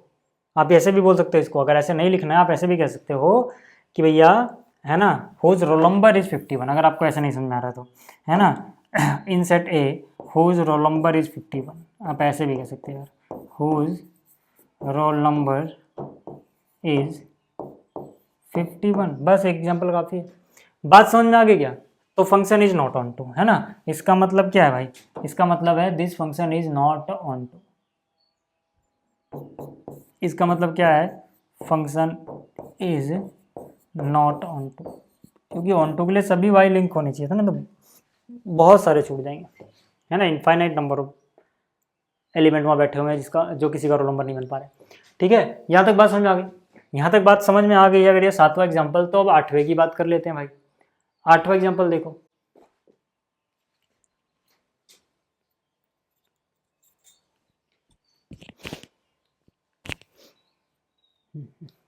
यहाँ पे क्या कह रहा है, show that function and to and defined है given by this is 1 1 but not onto. फिर से समझ लो भाई, फंक्शन नेचुरल नंबर के सेट से नेचुरल नंबर के सेट में डिफाइंड है। फंक्शन की डेफिनेशन क्या है कि अगर आप इसको एक्स पुट करोगे तो ये आपको उसका डबल रिटर्न करता है ना। हम क्या बोलेंगे, हम बोलेंगे चलो चेक करते हैं फॉर 1 1, है ना। हम क्या बोलेंगे, चलो ठीक है यार, अभी हम करते हैं चेक फॉर 1 1। मतलब मैं ये 1 1 है या नहीं है ये नहीं लिख रहा, मैं कह रहा हूँ चेक कर रहा हूँ उसमें 1 1 के लिए, याद रखना। ठीक है, उसके लिए हम क्या बोलेंगे, हम बोलेंगे चलो ठीक है, मान लिया x1 x2 जो कि इस वाले सेट यहाँ से है। अब क्योंकि दोनों ही है ना तो कन्फ्यूज मत होना, यहाँ पे है, बात समझा कि x1 x2 n में है। ठीक है, और यहाँ पर क्या है, f ऑफ x1 बराबर दिख गया, मुझे दिख गया भाई इन दोनों की इमेजेस बराबर हैं, तो मैं चेक करूँगा कहीं x1 x2 ही तो सेम नहीं है। इसीलिए मैंने वहाँ पे आपको समझाया था ये वाली चीज़, है ना, कि अगर मुझे ठीक है यहाँ पे ही कोई चीज़ दिख जाए तो अलग अलग लोग की सेम इमेज है, तो मैं चेक करूँगा इसकी वैल्यू भी 5 और इसकी वैल्यू भी 5 तो नहीं थी। अगर दोनों की वैल्यू 5 थी तो मुझे बस दिख रहे हैं अलग अलग भैंस की आँख, यही सेम है तो उनकी इमेज तो सेम रहेगी ना। इसकी वैल्यू 5 आ जाए, इसकी वैल्यू 5 आ जाए। हाँ, अगर इसकी वैल्यू 5 हो, इसकी 6 या कुछ और हो, है ना, 5 के अलावा, तो हमें पता ही अलग अलग है ना। क्यों? क्योंकि अगर ये सेम हो गए ऐसे करने से तो ये 1 1 होगा, सेम नहीं हुए अदरवाइज मैनी 1 होगा। तो यहाँ पे मैं क्या बोलूँगा, यहाँ पे मैं क्या बोलूँगा, भैंस की आँख रोको कहाँ है ये रहा। ठीक है, मैं कहूँगा चलो ठीक है, ये मैंने मान लिया। ठीक है, यहाँ पे इसको ऐसे लिखो, इसको ऐसे लिखो, है ना, फॉर ऑल x1 x2 जो नेचुरल नंबर में है, मान लेते हैं कि हमें इमेजेस सेम दिख गई। अब हम चेक करेंगे कहीं एलिमेंट ही सेम तो नहीं थे, वो हम अपनी मर्जी से लिख सकते, हम अपनी मर्जी से नहीं लिख सकते, तो कैसे लिखेंगे, फंक्शन की डेफिनेशन यूज करके। ध्यान से देखना, अगर फंक्शन के अंदर जो भी पुट किया जाता है उसका डबल देता है, तो इसका मतलब अगर हमने x1 पुट किया होता तो x1 का डबल देता, और अगर हमने x2 पुट किया होता तो x2 का डबल देता। सिंपल सी बात है भैंस की आँख। तो f ऑफ x1 की वैल्यू क्या हो जाएगी, x1 का डबल, और x2 की वैल्यू क्या हो जाएगी, x2 का डबल। अब तो आपको सिंपली मैथ लगानी है, 2 से 2 कैंसिल आउट हो सकता है भैंस की आँख, है ना, 2 से 2 कैंसिल आउट हो सकता है। तो यहाँ से क्या इंप्लाई किया भाई इसने, यार x1 x2 तो बराबर ही होंगे भाई। अब आपको पता है कि असलियत में ये सेम चीज़ें हैं, x1 x2 अलग अलग थे ही नहीं भाई। तो इसका मतलब क्या है, इसका मतलब है फंक्शन इज 1 1। बताओ यार अब यहाँ कहाँ दिक्कत आ रही है भैंस के यहाँ, इतनी नकली सी चीज़ थी, है ना। आगे चले, आगे चले। हाँ, मैनी 1 सॉरी ऑन टू, है ना, 1 1 है तो खैर मैनी 1 तो नहीं है। ऑन टू कैसे चेक करते हैं, ऑन टू कैसे चेक करते हैं, उसके अलग अलग तरीके हैं। देखो ध्यान से देखना, ठीक है, मैं क्या बोल रहा हूँ कि देखो भाई, ऑन टू कैसे चेक करते हैं, कहाँ गया ये रहा, है ना। ऑन टू के लिए क्या होता है, ये जो सेट होता है वाई, इसको बोलते हैं कोडोमेन। इसको वो क्या बोलते हैं, इसको बोलते हैं कोडोमेन। और जो इसकी इमेजेस आई हैं, x1 की कुछ आई होगी, x2 की कुछ आई होगी, x3 की हो जाएगी, सभी इमेजेस के सेट को बोलते हैं रेंज। सभी इमेजेस के सेट को बोलते हैं रेंज। आपने क्लास 11th में पढ़ा था, रेंज या तो इसका एक सबसेट होती है या बराबर होती है कोडोमेन का, है ना। क्यों? क्योंकि अगर सब कुछ ही लिंक हो गया तो कोडोमेन के बराबर ही हो जाएगी। नहीं हुआ, मान लो ये किसी का नहीं होता, तो फिर उसका एक, है ना, बराबर तो नहीं बदलेगी, सबसे तब भी रहती। बट याद रहे आपको कि अगर ये ऑन टू फंक्शन है तो ये तभी होगा जब रेंज कोडोमेन के बराबर आ जाए, रेंज कोडोमेन के बराबर आ जाए, है ना। कॉन्सेप्ट सेम ही है। या तो हम ये दिखा रहे हैं कि सभी के सभी वाई लिंक हैं, सभी के सभी वाई लिंक है, बोलने का भी वही मतलब है कि भाई सभी के सभी वाई लिंक है, मतलब कोडोमेन का हर एलिमेंट रेंज वाले सेट में आ रहा है, यानी कोडोमेन ही रेंज के बराबर हो गया। अब आप डायरेक्ट बोलो कि रेंज बराबर कोडोमेन है, तब भी आप सेम बात बोल रहे हो कि फंक्शन ऑन टू है। या फिर आप ये बोलो कि भैया यहाँ का हर एक वाई किसी ना किसी एक्स से लिंक है, तब भी आप वही बोल रहे हो कि रेंज जो है वो कोडोमेन के बराबर है। अब लिखने का तरीका अलग अलग हो सकता है, लेकिन जो हमारी भावनाएं हैं वो कहीं ना कहीं से इसी बात की तरफ इशारा कर रही होंगी कि रेंज और कोडोमेन बराबर होता है तभी फंक्शन ऑन टू होता है। अब इस चीज़ को आपको लिखने का तरीका, प्रूफ करने का तरीका अलग अलग क्वेश्चन में थोड़ा थोड़ा बदल सकता है, क्योंकि जहाँ जैसा आसान लगता है वैसा करते जाएंगे ये चीज़ें, है ना। क्योंकि रेंज निकालने वाली चीज़ें, रेंज अपने आप में एक बहुत बड़ा टॉपिक है भैंस की यहाँ, है ना। अभी एक उल्टा सीधा फंक्शन फेंक के कोई मारेगा ना टीचर आपको, तो आपको लगेगा इसकी रेंज निकालना तो पहाड़ है भैंस की। बट उतना बड़ा लेवल भी अब IIT JEE में तो जा नहीं रहे यार, क्लास 12th में पढ़ रहे हो, तो क्लास 12th में जो आपको रेंज ऐसे ही पता लग जाती है ज़्यादातर क्वेश्चन के, कुछ बेसिक बस देखना होता है ना। रेंज के लिए मैं अलग से एक लेक्चर बना दूंगा, बट क्लास 12th पे जितने भी क्वेश्चन है ना, आपको मैं जैसे तरीका बता दूंगा, आपको सोचने तरीका ऐसे भी आ जाएगा, तो टेंशन मत लेना। हालांकि रेंज एक अलग टॉपिक है भाई, उस पर बनाना चाहें अगर तो 4-5 घंटे का लेक्चर बन जाएगा, और फिर भी शायद वो कंप्लीट ना हो पाए। अलग अलग टाइप्स के फंक्शन की अलग अलग कैसे रेंज निकालेंगे, उसमें बहुत कुछ आ जाएगा फिर। बट हाँ, क्लास 12th लेवल पे जो है वो मैं सोचना आपको बता देता हूँ, जरा ध्यान से देखना। अलग अलग मतलब हम अपने को क्या करना है, अपने को अपना काम निकाल रहे हैं, है ना, कि बस हमें दिख जाए कि 1-1 है, सॉरी ऑन टू है या नहीं है, ठीक है। तो उसके लिए हम क्या करेंगे, ध्यान से देखना। पहला तरीका देखो, सिंपली क्या करना है आपको, f(x) बराबर क्या है 2x, है ना। आपको क्या करना है, f(x) को रिप्लेस कर देना है y से। पहला स्टेप आपको क्या रहना है, ये जो f(x) है इसको किससे रिप्लेस कर दो, भैंस की आंख y से, क्योंकि f(x) को ही y बोलते हैं, तो अपने बचपन में पढ़ा हुआ है यार, बचपन बोले तो क्लास 11 में नहीं पढ़ा हुआ आपने, ये मतलब पिछले साल ही पढ़ा था ना, अभी भी आपका बचपन ही चल रहा है क्लास 12 में, ठीक है। y इक्वल टू क्या f(x), ठीक है। तो ये यानी कि f(x) को हम क्या बोलते हैं भाई, तो y की वैल्यू 2x आ गई क्या ठीक है। अब आप एक काम करो x को इन टर्म्स ऑफ y निकालो, मतलब अगर x की वैल्यू निकालो तो y/2 आएगी क्या, x की वैल्यू जैसे ही y/2 आई, है ना। अब आप यहां देखो इस तरीके को, इसको ऐसे सोच सकते हो कि भैया देखो फंक्शन जो है वो एंड टू एंड डिफाइंड है, ये बड़ा मेन है भाई, ये बड़ा मेन है, ठीक है। देखो ये बहुत इंपॉर्टेंट है, आप याद रखना कि जो फंक्शन है एंड टू एंड है, तो यही चीज अलग रिजल्ट दे देगा। तो यही मान लो real number to real number हो तो यही अलग रिजल्ट दे देगा भाई। तो सिर्फ यहाँ से नहीं, आपको देखना होगा फंक्शन डिफाइंड कहाँ से कहाँ है, वहाँ से भी फर्क पड़ता है। कहने का मतलब समझा देता हूँ मैं आपको, यहीं पे समझा देता हूँ। जैसे सोचो अभी ये नहीं है अपने सवाल में, इसको काट देते हैं, ठीक है। मेरे को देखना क्या होता है रेंज के लिए, कि मैं पुट क्या कर सकता हूँ भाई, रेंज कैसे डिसाइड होती है कि आप डोमेन में क्या क्या पुट कर पा रहे हो। इसीलिए ये जरूरी है कि डोमेन में क्या चीज़ है और जो वाई है वो कहाँ से आ रहा है। अब मुझे बताओ, क्या मैं कोई भी वाई मुंह उठा के पुट कर दूंगा तो उसका आधा हमेशा x बन जाएगा। जैसे मैं y को 1 पुट कर दूं तो 1 का आधा 1/2 होता है, x की वैल्यू 1/2 आ गई, लेकिन क्या 1/2 नेचुरल नंबर है, नहीं है। तो यानी कि अगर ये केस है तो मैं y की जगह 1 तो रख ही नहीं पा रहा, मतलब y 1 किसी की प्री इमेज नहीं बन पा रहा है, क्योंकि उसके लिए कोई x ही नहीं बैठा हुआ, है ना। लेकिन सोचो अगर यही सवाल रियल नंबर में होता तो रियल नंबर में भी 1 आता है, मतलब y की जगह 1 तो पुट करा सकता है, और 1/2 रियल नंबर होता है, तब वो काम चल जाता, लेकिन नेचुरल नंबर में नहीं चल पा रहा।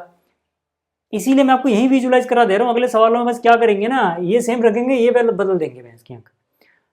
तो कई बच्चों को लगता है उससे क्या हो रहा है, उससे हो रहा है भाई, बहुत कुछ हो रहा है, वहीं से सब कुछ हो रहा है तो मेरे कहने का मतलब क्या है कि आपको साफ साफ दिख रहा होगा कि यार यहाँ पर देखो, फिर से समझा देता हूँ ऐसे करके, आपको दिख रहा होगा यहाँ पर सारे नेचुरल नंबर हैं, 1 2 3 डैश डैश डैश इन्फिनिटी तक गए, यहाँ पर भी 1 2 3 डैश डैश डैश इन्फिनिटी तक गया है। इसको ज़रा ध्यान से समझना, मैं बार बार टाइम लगा रहा हूँ इस पर, ताकि भैया आप अगर आज टाइम यहाँ लगा दोगे तो बहुत जगह कन्फ्यूजन ही नहीं होगी, ठीक है। अब आप देखो ना यार, x आ रहा है यहाँ से उठ के, y आ रहा है यहाँ से उठ के, भैंस की यहाँ क्या y यानी कोई भी नेचुरल नंबर आप पुट करोगे तो y/2 भी नेचुरल नंबर होगा क्या, नहीं होगा यार, है ना। 1 रखूंगा तो 1/2 नेचुरल नहीं होता है, 2 रखूंगा तो 2/2 1 यानी वो नेचुरल नंबर हो जाता है, लेकिन 3 रखूंगा तो 3/2 फिर से नेचुरल नंबर नहीं होता है। अब आपको दिख गया होगा कि सारे y को जाके तीर तो नहीं लग रहे होंगे, है ना। तो इसका मतलब क्या हुआ, इसका मतलब कि जो रेंज है वो कोडोमेन के बराबर तो नहीं है। या तो आप ऐसे सोच लो, या फिर आप एक एग्जांपल दे दो ना, हम बोलेंगे 1 belongs to this set but या फिर आप इसको थोड़ा अच्छे से लिखो क्योंकि यहाँ से क्लियर नहीं हो पा रहा, हम x को 1 बोल रहे हैं, y को 1 बोल रहे हैं। मैं बोलूँगा फॉर y बराबर 1, for y is equal to 1 जो है वो बिलोंग करता है नेचुरल नंबर को, यानी कि जो है but but x is equal to 1/2 does not belong to natural number. देखो ना, y की जगह अगर 1 रखोगे तो क्या बन जा रहा है 1/2। समझ में आ गया? तो x है ना, नहीं है। इसका मतलब क्या, इसका मतलब function is not onto. बस एक एग्जांपल काफ़ी है नॉट ऑन टू बोलने के लिए, क्योंकि y1 किसी की इमेज ही नहीं बन पा, प्री इमेज ही नहीं बन पा रहा, या फिर यूँ कह लो y बराबर 1 के लिए कोई इमेज। ठीक है, तो ऐसा क्यों हुआ? क्योंकि y बराबर 1 किसी की इमेज नहीं है, या फिर 1 के लिए, y बराबर 1 के लिए कोई प्री इमेज एग्जिस्ट नहीं करती। आगे बात समझ में, फॉर y बराबर 1 जो कि 1 नेचुरल नंबर है भाई, लेकिन x यानी कि 1/2 नेचुरल नंबर नहीं बन पा रहा है, इसीलिए function is not onto. नहीं बोलने के लिए एक एग्जांपल काफ़ी है। ये समझ में आ गया है अगर आपको, तो आगे चलते हैं। देख लो, सेम सवाल है भाई, सेम सवाल है भैंस की, ठीक है ना। F of x equal to x है, बट चेंज कहाँ किया है? यहाँ पर। वहाँ पे n to n था, यहाँ पे क्या कर दिया? r to r कर दिया। अब जरा देखते हैं इसमें क्या अंतर आता है। ठीक है, यहाँ पे कह रहा है फंक्शन जो है वो r to r डिफाइंड है, और f ऑफ x कितने के बराबर है सर? 2x के बराबर है ना। अब हम बोलते हैं चेक फॉर 1 1। ठीक है, 1 1 के लिए चेक करते हैं। ठीक है, मैंने यहाँ पे लिखा चेकिंग फॉर 1 1। ठीक है, चेकिंग फॉर 1 1। ठीक है, मैंने क्या बोला? मैंने कहा चलो भाई, जितने भी x1 x2 हैं, कहाँ पे आएगा ये x? यहाँ से, है ना। 2x यानी कि कहाँ से? y कहाँ से आ रहा है? यहाँ से। ठीक है मान लेते हैं f ऑफ x1 बराबर दिख गया अगर हमें x2 के, f ऑफ x2 के, तो हम चेक करेंगे कहीं x1 x2 ही तो बराबर नहीं थे। चलो देख लेते हैं। देखो, x पुट करने पे 2x आता है, तो x1 पुट करने पे 2x1 आएगा। ऐसे ही x2 पुट करने पे x2 का डबल आएगा भाई, क्योंकि जो भी हम पुट करते हैं उसका डबल देता है। ठीक है, तो इससे ये कट गया, तो मतलब यहाँ पर x1 बराबर आ गया x2 के। इसका मतलब फंक्शन इज 1। ठीक है, अब आगे बात करते हैं फॉर ऑन टू, है ना, चेकिंग फॉर ऑन टू।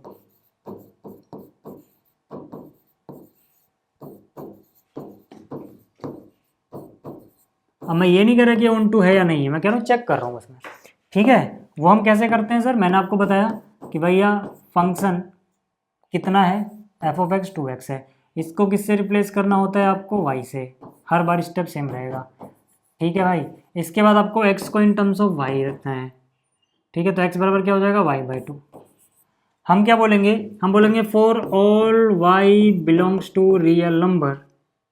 ये इम्प्लाई करेगा कि y/2 भी बिलोंग करेगा रियल नंबर के। ध्यान से देखो, मैं y का वैल्यू कोई भी रियल नंबर रख दूं तो y/2 भी रियल नंबर ही होगा। जैसे पिछली बार क्या था? नेचुरल नंबर था, तो मैं यहाँ पर y की जगह जैसे ही 1 रख रहा था, अब 1/2 यानी कि x जो था वो नेचुरल नंबर ही नहीं बन पा रहा था। बट यहाँ पर x नेचुरल नंबर है भी नहीं भाई, यहाँ पर तो जो फंक्शन है वो r to r डिफाइंड है, यानी कि यहाँ से x आ रहा है, यहाँ से y आ रहा है। y का कोई भी रियल नंबर रख लो, y आप कोई भी रियल नंबर रख लो भाई। ठीक है, y आप कोई भी रियल नंबर रखोगे, y/2 यानी कि x भी क्या होगा? रियल नंबर होगा, है ना। तो इसका मतलब हम क्या बोलेंगे? For all y belongs to r there exist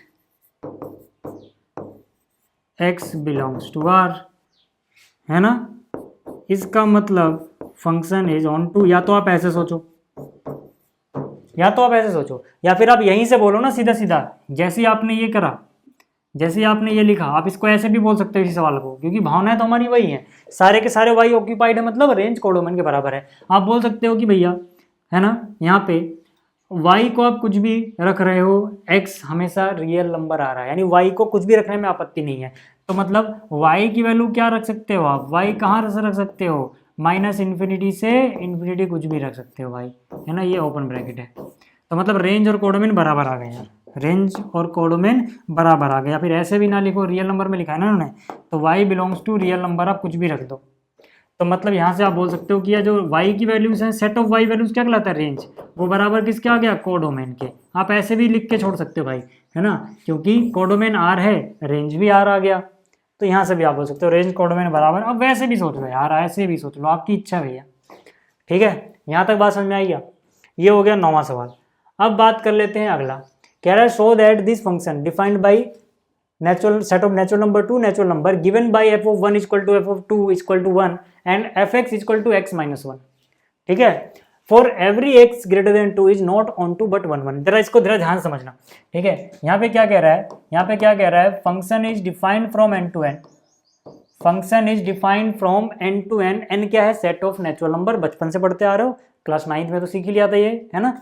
अब आगे क्या कह रहा है, ध्यान से देखना, f of 1 है ना बराबर है f of 2, दोनों ही सेम है। ठीक है, इसको कहने का मतलब समझते हो क्या? अगर मैं इसको एक डायग्राम बना के दिखाऊं, है ना, ये समझो और ये समझो, है ना, ये n टू n है, मतलब ये n टू n है, पहला सेट n है, दूसरा सेट भी n है भाई। वो कह रहा है के अंदर 1 पुट किया, देखो ये 1 2 3 अप टू इन्फिनिटी ऐसे जा रहा होगा, ऐसे ये 1 2 3 अप टू इन्फिनिटी जा रहा होगा, क्योंकि ये भी सेट ऑफ नेचुरल नंबर है। ये क्या कहना चाहते हैं कि भाई 1 पुट किया 2 पुट किया, है ना, दोनों की सेम इमेज है, यानी f ऑफ 1 भी 1 है और f ऑफ 2 भी 1 है। तो आपको यहीं से दिख जाएगा क्या ये मैनी 1 बन रहा है या 1 1 बन रहा है, बताओ जरा भैया। ये मैनी 1 बन रहा है, मैनी 2 1। ठीक है, तो इसको हम क्या बोलेंगे, हम इसको सीधा सीधा बोल सकते हैं। अच्छा पहले मैं लिख लूँ, फंक्शन है क्या, फंक्शन है f ऑफ x। देखो यहाँ से याद रखना, फंक्शन है f ऑफ x बराबर x माइनस 1। लेकिन ये डेफिनेशन कब लगाओगे, जब x 2 से बड़ा होगा। उससे पहले क्या करोगे, f ऑफ 1 और f ऑफ 2 ये दोनों ही 1 के बराबर लिखोगे। फंक्शन कुछ इस तरह से डिफाइंड है भाई कि ये चीज़ है। ठीक है, f ऑफ 1 और f ऑफ 2 के लिए डेफिनेशन ये है, और अगर 2 से बड़ा कुछ है तब आप ये डेफिनेशन लगाओगे।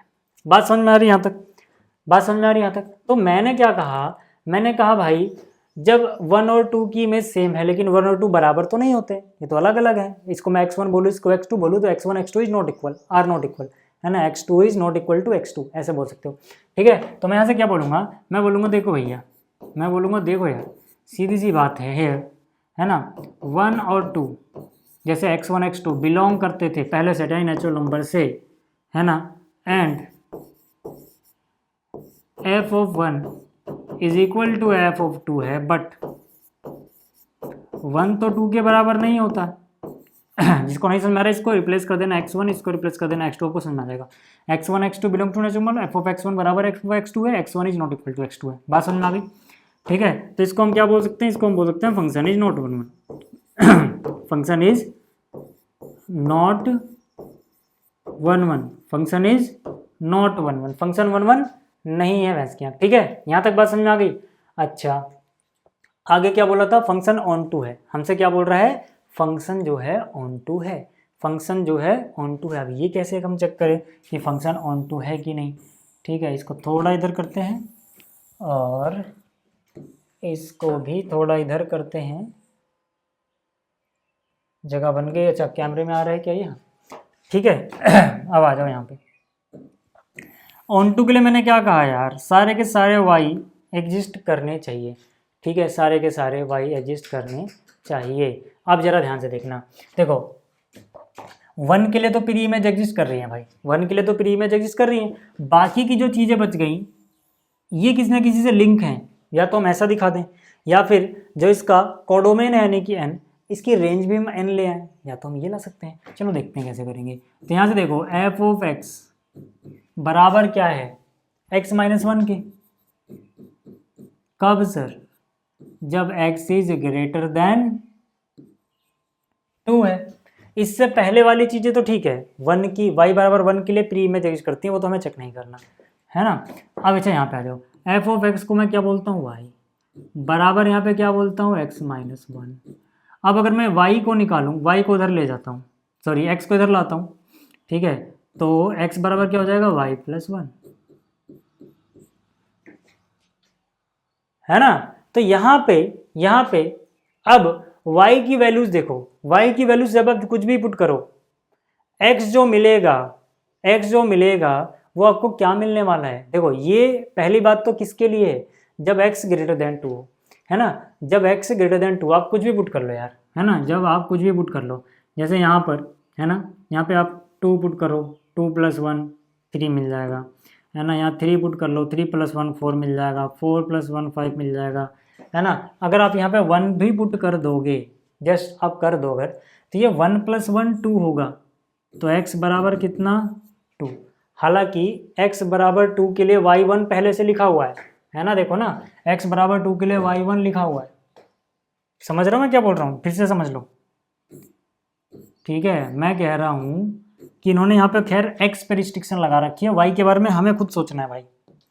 मैं कह रहा हूँ कि चलो x बराबर 2 कब आएगा, जब यहाँ पर y की वैल्यू या तो 2 हो, 2 + 1 3 आ जाएगा, 3 हो 3 + 1 4 आ जाएगा, 4 हो 4 + 1 5 आ जाएगा, 5 हो 5 + 1 6 आ जाएगा। यानी कि y की वैल्यू 2 रख रहे हो, 3 रख रहे हो, 4 रख रहे हो, 5 रख रहे हो, कुछ भी रख रहे हो, x की वैल्यू आपको मिल जा रही है यहाँ पर। ध्यान से देखना फिर से, y की वैल्यू आपने 2 रखी, 2 + 1 3 मिल गया, y की वैल्यू आपने 3 रखी, 3 + 1 4 मिल गया, x यहाँ पे है 4, 4 + 1 5, x 5 भी होगा, ऐसे करके मिल रहा है। और अगर आप इससे कम वैल्यू रख दे रहे हो, यानी y की जगह आप 1 ही रख दो भाई, तो 1 + 1 भी कितना होता है 2, तो x 2 मिल गया। वो तो इसमें बोला ही है कि y के 1 के लिए 2 बैठा हुआ है, और 1 के लिए भी है ना यहाँ पे, ठीक है, वो भी है, तो कोई दिक्कत वाली बात नहीं है। तो हम क्या बोलेंगे, हम बोलेंगे hair for all y belongs to this set n there exist x belongs to this set n। इसका मतलब function is on to.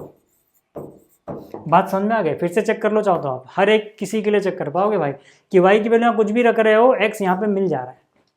y की वैल्यू 1 रखोगे तो 1 + 1 2 आएगा, हालांकि यहाँ पे x बराबर x 2 से बड़े के लिए है ये, बट अगर आप 1 रखोगे तो यहाँ से काम चल जाएगा ना।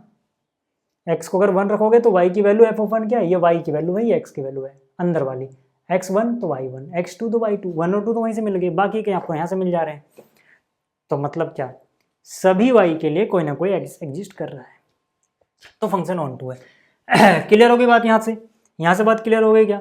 चलो आगे चलते हैं, अगला क्या कह रहा है, so that function R2R defined हो अगर, और f(x) ये हो तो नाइदर 1 1 है नॉट ऑन टू है। चलो चेक कर लेते हैं। मैंने कहा function is defined from real number to real number, f(x) is equal to x², and इसकी डेफिनेशन क्या है, x पुट करोगे x का स्क्वायर मिलेगा, चेक फॉर 1 1, है ना। मैंने कहा for all x1 x2 belong to पहला सेट क्या है R, मान लेते हैं, है ना। 1 1 के लिए यही प्रोसीजर रहेगा भाई, याद रखना, f(x1) बराबर f(x2) है। इसका मतलब देखो, x पुट करते हो तो x का स्क्वायर आता है, 2 पुट करोगे 2 का स्क्वायर आएगा, 3 पुट करोगे 3 का स्क्वायर आएगा, यानी कि x1 पुट करोगे x1 का स्क्वायर आएगा, तो यहाँ से लिख दिया x1 का स्क्वायर। 2 पुट करोगे, सॉरी x2 पुट करोगे तो x2 का स्क्वायर आएगा। अब आपको पता है यार कि अगर x1 का स्क्वायर बराबर है इसके, तो इसका मतलब x1 की वैल्यू क्या होगी, plus minus under root of this यानी x2। इसका मतलब क्या हुआ भाई, इसका मतलब क्या हुआ कि x1 is equal to x2 है, या फिर x1 is not equal to x2 है।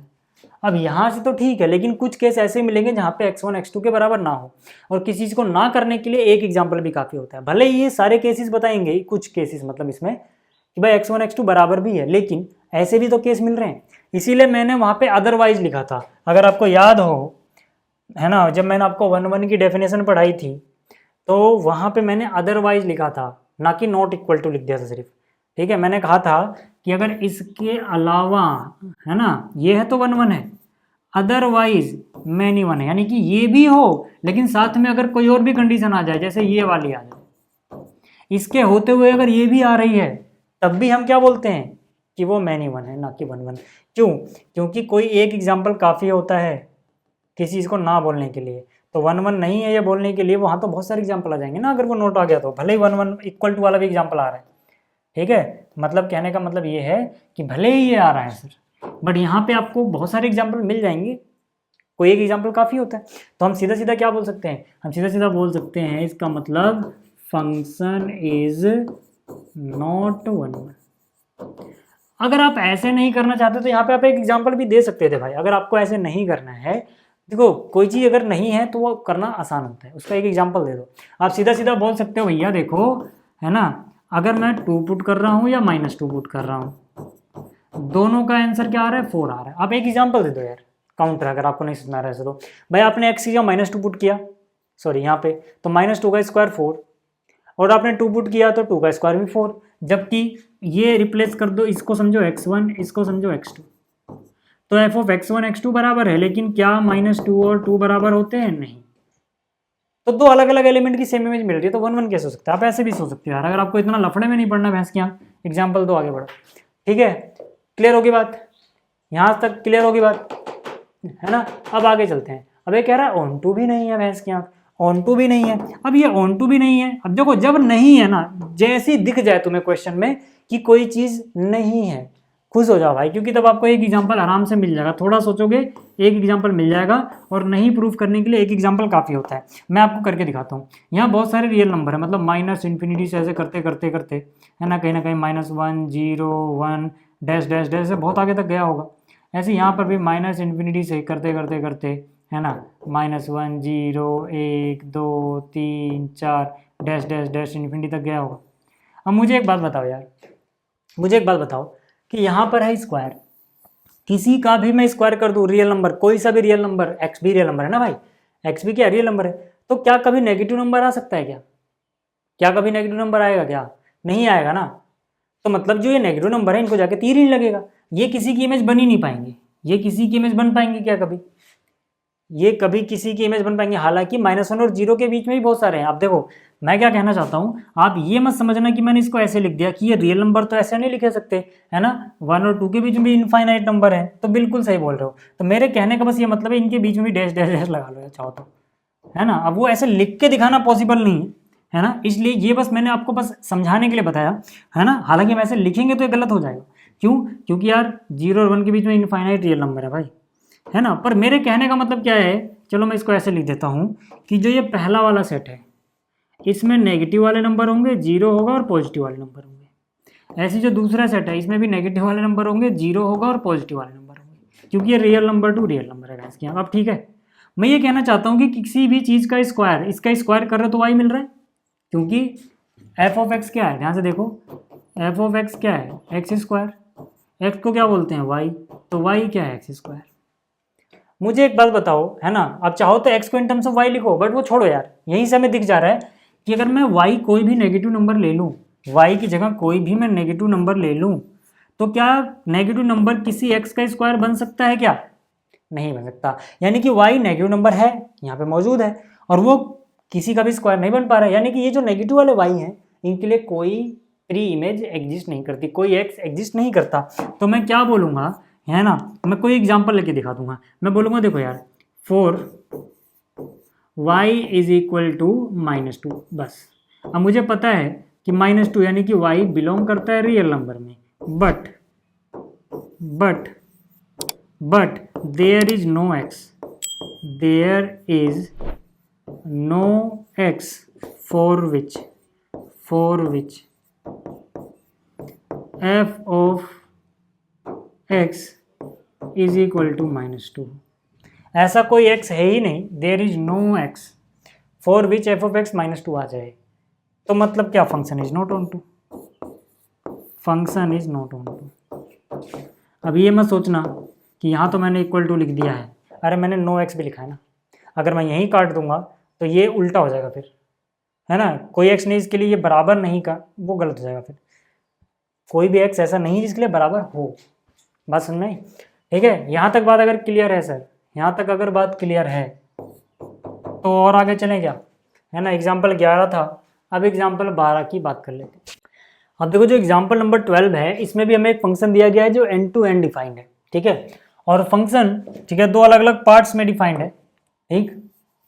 क्या क्या है sir, function F of x की वैल्यू आती है x+1 अगर x ऑड है, और x-1 अगर x इवन है। ये जो फंक्शन है हमें दिखाना है कि ये दोनों है, 1 1 भी है, 1 2 भी है, ठीक। तो देखो यार, यहाँ पे सबसे पहली बात, जो फंक्शन है वो एंड टू एंड डिफाइंड है, यानी डोमेन n है, कोडोमेन भी n है, ठीक। और जो एफ ऑफ एक्स है सर, ये दो पार्ट्स में है। पहला क्या, एक्स एफ ऑफ एक्स जो आता है वो एक्स प्लस वन आता है। कब आता है ऐसा, जब एक्स इज ऑड। और ये एक्स माइनस वन आता है, कब आता है ऐसा, व्हेन एक्स इज इवन। ठीक है, तो पहले वन वन के लिए चेक करते हैं यार, है ना, वन वन के लिए चेक करते हैं। ठीक है, मैंने यहाँ पे लिखा चेकिंग फॉर वन वन।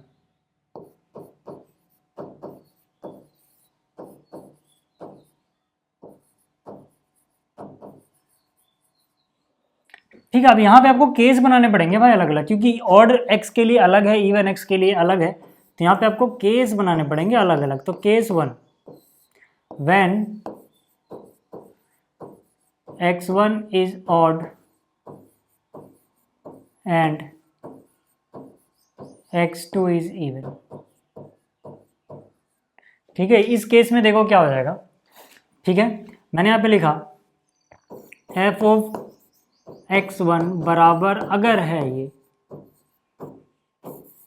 ठीक है, तो देखो x1 ऑड है सर, x1 अगर ऑड है तो x1 के लिए ये डेफिनेशन होगी, और x2 इवन है तो इवन के लिए ये डेफिनेशन होगी, है ना। यानी कोई भी ऑड नंबर डालोगे तो आपको ऑड नंबर प्लस वन देता है ये। तो अगर मैं x1 जो कि ऑड नंबर इसमें पुट करूंगा तो ये x1 प्लस वन देगा, और कोई भी इवन नंबर पुट करने पे ये x माइनस वन देता है। तो अगर मैंने x2 इवन पुट किया तो ये x2 माइनस वन देगा। ठीक है, तो यहां से अगर आप देखोगे तो यहाँ से x2 माइनस x1 कितना हो जाएगा, minus one plus one two, है ना, इसको उधर ले जाओ, यानी कि सीधा सीधा x2 माइनस x1 बराबर हो गया 2। तो यहाँ पर देखो x2 क्या है सर, x2 है इवन, x1 क्या है सर, x1 है ऑड। आपको पता है इवन माइनस ऑड करके जो आया है वो क्या है, इवन। हम बोलेंगे ये नॉट पॉसिबल, ऐसा हो ही नहीं सकता।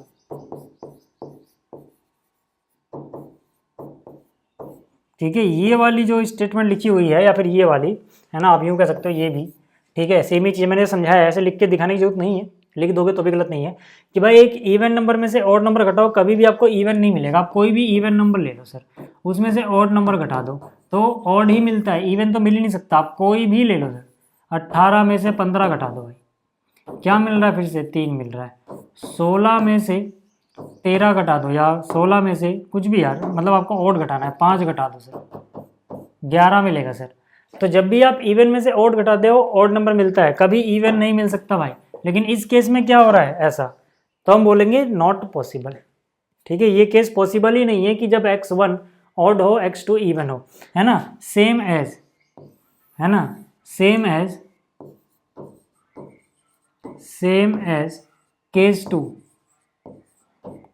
टू, यानी कि जैसे यहाँ पर क्या था, x1 ऑड था, x1 इवन कर दो, x1 is even and x2 odd कर दो, इस बार x2 is odd, is not possible, ये भी पॉसिबल नहीं है, इज नॉट पॉसिबल। तो भैया ये केस जिसमें एक ऑड हो एक इवन हो, चाहे पहला ऑड हो या दूसरा, है ना, पॉसिबल ही नहीं है, दो अलग अलग होंगे तो, है ना। अब केस 3 की बात करते हैं जरा, केस 3, तो केस ही पॉसिबल नहीं है तो उसको चेक कैसे करोगे, है ना। Case 3, when both x1 x2 are odd, जब दोनों के दोनों ऑड हों तब क्या होगा सर, मान लेते हैं f ऑफ x1 बराबर आ गया f ऑफ x2 के। क्लियर हो गई बात। अब क्योंकि दोनों के दोनों ऑड हैं तो ये वाली डेफिनेशन लगेगी, यानी कि x1 प्लस 1 बराबर आया x2 प्लस 1। क्यों, क्योंकि x1 पुट करोगे तो x1 प्लस 1 देगा, x2 पुट करोगे x2 प्लस 1 देगा। इस पर हम जाएंगे नहीं क्योंकि ये इवन के लिए, वो ऑड के लिए था। तो यहाँ से आप देखोगे तो x1 बराबर आ गया x2। इसका मतलब इस केस के लिए तो फंक्शन 1 1 है भाई, लेकिन ये 1 1 सिर्फ इस केस के लिए बोल रहा हूँ मैं, इस केस के लिए फंक्शन 1 1 हो गया, है ना। ऐसे अगर मैं अगले केस की बात करूँ, ठीक है, तो उसमें भी आप देखोगे तो ये 1 1 हो जाएगा, है ना। चाहे कर लेना, मैं सेम एज लिख दे रहा हूँ, सेम एज केस 4 में होगा, चाहे आप करके देख लेना। केस 4 यानी कि जब बोथ x1 x2 इवन हो, करके देख लेना। मेरे पास जगह नहीं है इसलिए मैं छोड़ दे रहा हूँ इसको। इवन मैं सीधा लिख दे रहा हूँ फंक्शन इज 1 1। अब जगह नहीं है इसलिए यार, फिर वो अगला पेज पे जाएगा, ठीक नहीं है। ठीक है, समझ में आ गया? आप चाहे करके देख लेना। इवन लोगे बस याद रखना ये वाली डेफिनेशन लगाना। अच्छा, अब ऑन टू की बात करते हैं। किसकी बात करते हैं? ऑन टू की बात करते हैं। ऑन टू है या नहीं है? ठीक है, तो मैं फिर से एक बार लिख लेता हूँ डेफिनेशन फंक्शन की। एफ ऑफ एक्स, देखो क्योंकि वो पिछले पेज पे चला गया। यहाँ पर क्या है? एक्स प्लस वन, यहाँ पे क्या है? X minus one. ये कब है sir? When x is odd. ये कब है sir? When x is even, है ना? Checking for onto. मैंने यहाँ पे क्या लिखा? चेकिंग फॉर ऑन टू, है ना? ऑन टू के लिए चेक कर रहा हूँ मैं। ठीक है, फंक्शन डिफाइन कहाँ से कहाँ तक है? N to N. ठीक है, याद रहे आपको कि जो फंक्शन है वो set of natural number two set of natural number defined है। ठीक है, आगे बढ़ने से पहले समझाने में आसानी होगी मुझे, इसलिए मैं आपको एरो डायग्राम से दिखाता हूँ कुछ, ध्यान से देखना। ठीक है, ये क्या है? Set of natural number. ये भी क्या है? सेट ऑफ नेचुरल नंबर है। मतलब कि यहाँ पे सारे नेचुरल नंबर होंगे 1 2 3 4 5 अप टू इन्फिनिटी। ऐसे यहाँ पर भी सारे नेचुरल नंबर होंगे 1 2 3 4 5 अप टू इन्फिनिटी, है ना? ये है अपना फंक्शन एन टू एन। अब मुझे एक बात बताओ, जो फंक्शन की डेफिनेशन है, आप कोई भी पहले एक एक को देखना। आप पहले एक्स ऑड है इसकी बात करो, है ना? मैंने क्या कहा, ध्यान से देखना। मैं जो करता रहूँगा यहाँ पर लिख के, वही चीज़ आपको डायग्राम से भी समझा दूंगा, तब आपको जल्दी क्लियर होगा। मैंने कहा व्हेन एक्स इज ऑड, जब एक्स ऑड है देन, तब क्या भाई? तब एफ ऑफ एक्स क्या है? तब एफ ऑफ एक्स है एक्स प्लस वन। मैंने कहा था ऑन टू चेक करने के लिए आप एफ ऑफ एक्स को वाई से रिप्लेस कर दो, यानी इसको आप रिप्लेस कर दो वाई से। वाई क्या हो जाएगा? एक्स प्लस वन हो जाएगा। तो यहाँ से आपको x in terms of y, यानी कि एक्स क्या हो जाएगा? एक्स हो जाएगा वाई माइनस वन। बात समझ आई? अब जरा ध्यान से देखना। अब मुझे देखना है कि क्या हर वाई के लिए यहाँ पर एक्स एग्जिस्ट कर रहा है क्या, है ना? तो ये एक्स क्या है सर? याद रहे ये एक्स क्या है? ऑड। अगर x को ऑड होना है तो यहां पर y क्या होना चाहिए? इवन। अब यही चीज मैं आपको पहले यहां से दिखाता हूं। ठीक है, आपने x को कोई भी ऑड रख दो सर, x ऑड रख दो कुछ भी। मान लो आपने x को 1 रखा। अगर आप x को 1 रखोगे तो फंक्शन देखो, ऑड वाले केस में फंक्शन तो यही चलेगा ना भाई। x अगर ऑड है तो फंक्शन तो यही चलेगा ना। ठीक है, यहाँ से देख लो या फिर यहाँ से देख लो, यहीं से देखो बल्कि। ठीक है, तो अगर x ऑड रखोगे, मान लो आपने 1 रखा तो 1 + 1 2, यानी अगर आपने 1 रखा तो 1 + 1 कितना हो जाएगा? 2 हो जाएगा। अगर आपने, क्योंकि यहाँ पे ऑड ही रख सकते हो भाई, 1 के बाद 3 रखोगे, 3 + 1 4, 3 रखोगे तो कितना आ जाएगा? 4, 5 रखोगे तो 6, 6 रखोगे तो 7, ऐसे करके चलता जाएगा। यानी कि जितने भी यहाँ पर इवन वाई होंगे उनकी प्री इमेज ऑड मिल रही होगी आपको। तो मैं यहाँ से बोल सकता हूँ हेयर, इस केस में here for all y belongs to this set and y is even. जब यूं कह लो ना, इतना लंबा चौड़ा लिखने की जरूरत क्या है? मैं यहाँ पे लिख सकता हूँ फॉर ऑल, है ना, for all even y, for all even y belongs to this set natural number, there exist their pre-images।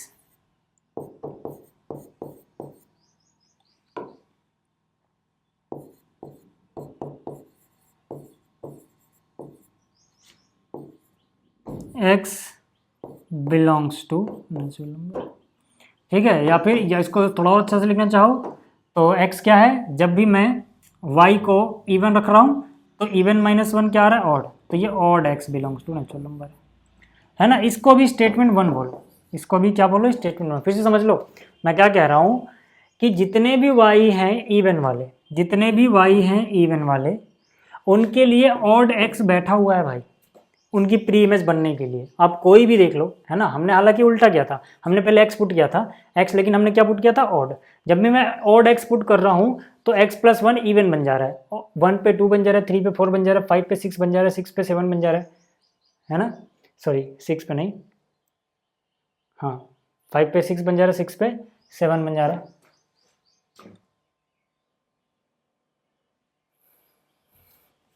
अब यही चीज़ मैं आगे चलता हूँ लेके, है ना, यही चीज़ मैं आगे लेके चलता हूँ, ध्यान से देखना, ठीक है, ध्यान से देखना। बहुत आसान सब क्वेश्चन है ये, बट क्योंकि इसको लिखवाया बहुत टेढ़े मेढ़े तरीके से है, तो इसलिए हो सकता है आप एनसीईआरटी में देख के समझ ना पाए हो, पर मैं एकदम सिंप्लीफाई कर रहा हूँ इसको, एकदम सिंपल स्टेप में लिख रहा हूँ इसको ताकि आप समझ पाओ, है ना। अब मैं क्या बोलूँगा, अब मैं बोलूँगा चलो ठीक है, केस 2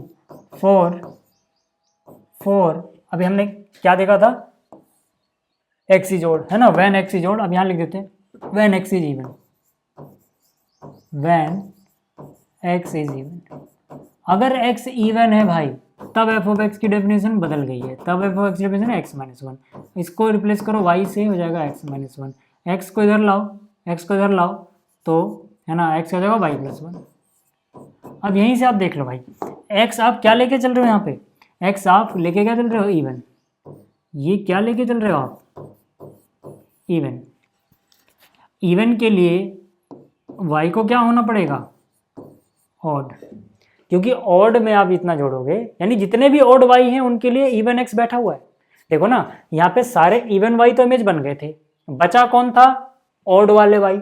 अब ऑड वाले y भी बन रहे हैं, कैसे सर, देखो ना, यहाँ पे आप y को 1 रखो, y को 1 रख दो, y को 1 रखोगे x कितने मिल जाएगा 2, यानी कि या फिर यूँ कह लो यहीं से, अगर वहाँ से नहीं समझ में आ रहा तो यहाँ से सीधा सीधा चलते हैं, x को 2 रखो, क्योंकि इवन रखोगे ना, x को 2 रखो भाई यहाँ पर, तो 2 माइनस 1 1, यानी 2 किससे लिंक है, 1 से, है ना। x को 4 रख दो, क्योंकि यहाँ पे सारे x इवन है, 4 रखोगे तो 4 माइनस 1 3, यानी अगर आप इसमें 4 रखोगे तो ये 3 से लिंक हो जाएगा, तो 1 तो सारे 2 4 6 इवन वाले सारे पहले लिंक हो गए, तो ऑड वाले अब लिंक होते जाएंगे, समझ में आ गई बात। तो यहाँ से मैं बोल सकता हूँ कि अब जितने ऑड y बचे थे उनके लिए भी प्री इमेज है, तो हम बोलेंगे for all odd y belongs to natural number there exist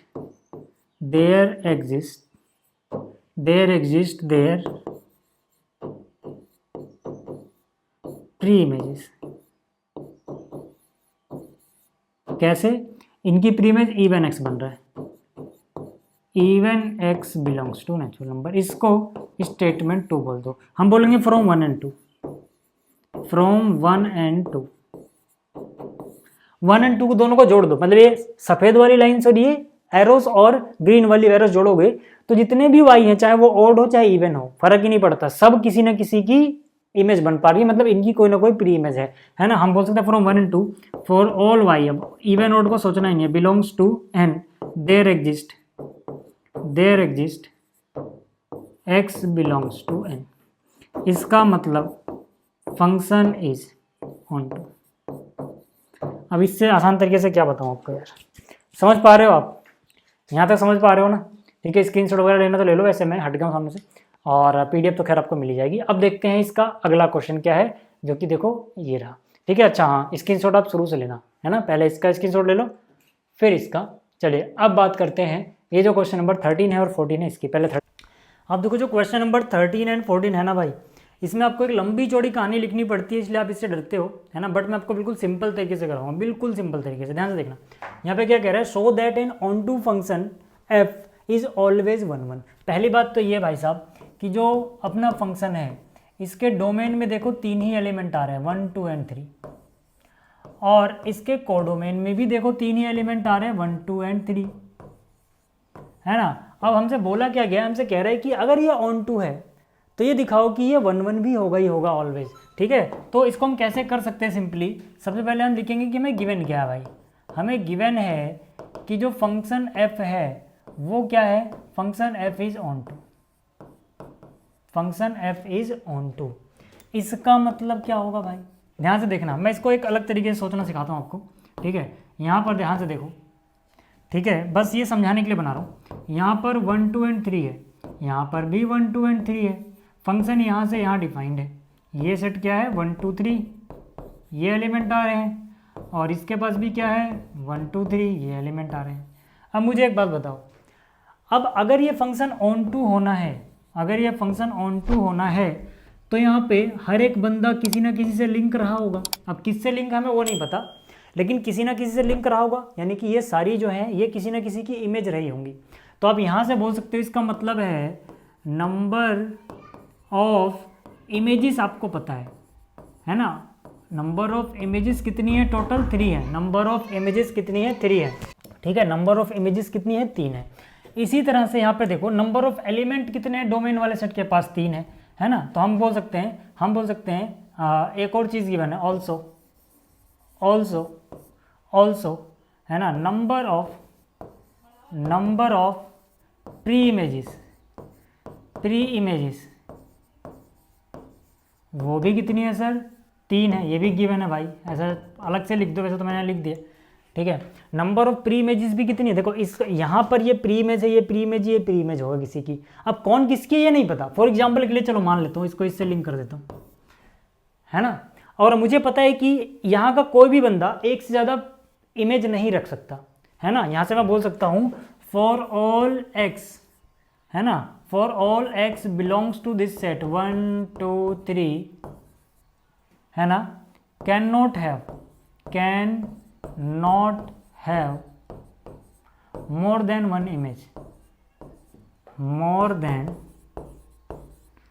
image. या फिर आप यूं कह लो ना, एक इमेज तो पक्का होनी चाहिए तभी वो फंक्शन ही बनेगा। For all x belongs to this have only one image.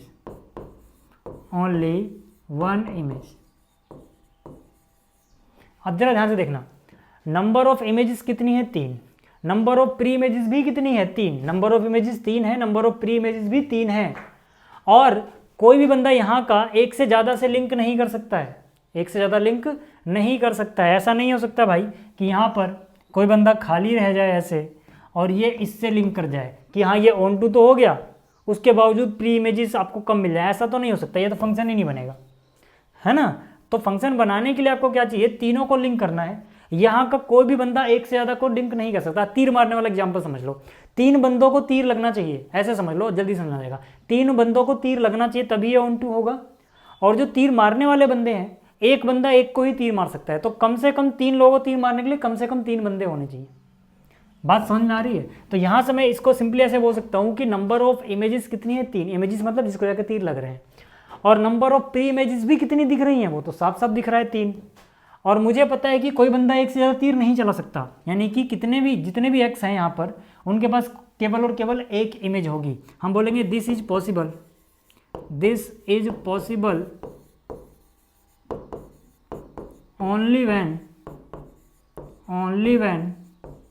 only when each x belongs to this have different या is linked to, है ना, ऐसे भी कह सकते हो।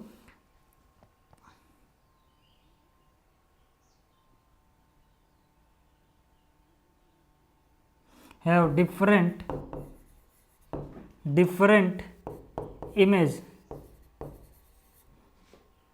that is y, है ना, belongs to this। इसका मतलब फंक्शन इज 1 1, है ना भाई। फिर से समझ लो, ठीक है, कि ऐसा क्यों हो रहा है, क्योंकि 3 लोगों को तीर मारना है, 3 लोगों के द्वारा तीर मारा जाना है। कोई बंदा एक से ज़्यादा को तीर नहीं मार सकता, तो हर बंदा एक कोई तीर मारेगा नहीं, अलग अलग बंदा अलग अलग को तीर मारेगा।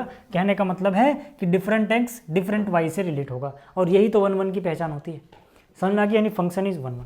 बात समझ में आएगा यहाँ तक। तो अब यहाँ पे देखते हैं, यहाँ क्या कह रहा है, so that 1 1 function this is must be onto. ठीक है, फिर से ये जो फंक्शन है ये 1 2 3 इस सेट से, ये डोमेन वाला सेट हो गया, और कोडोमेन वाला सेट भी क्या है, ये। ठीक है, तो ये क्या कह रहा है, ये क्या कह रहा है कि सो दैट ये 1 1 जो फंक्शन है ऑन टू भी होगा। हम बोलेंगे गिवन क्या, अपने को गिवन क्या है, फंक्शन इज 1 1, फंक्शन इज 1 1, ठीक है। अगर फंक्शन 1 1 है तो मतलब यहाँ का हर एक बंदा डिफरेंट y से रिलेटेड है। अगर फंक्शन 1 1 है तो हम बोल सकते हैं इसका मतलब है each x belongs to this set has a different image that is y inside this। इसका मतलब क्या है? इसका मतलब है 4 3 प्री इमेजेस, 4 3 है ना। इसको सिंपली वैसा मिल सकते हैं 4 3 प्री इमेजेस there must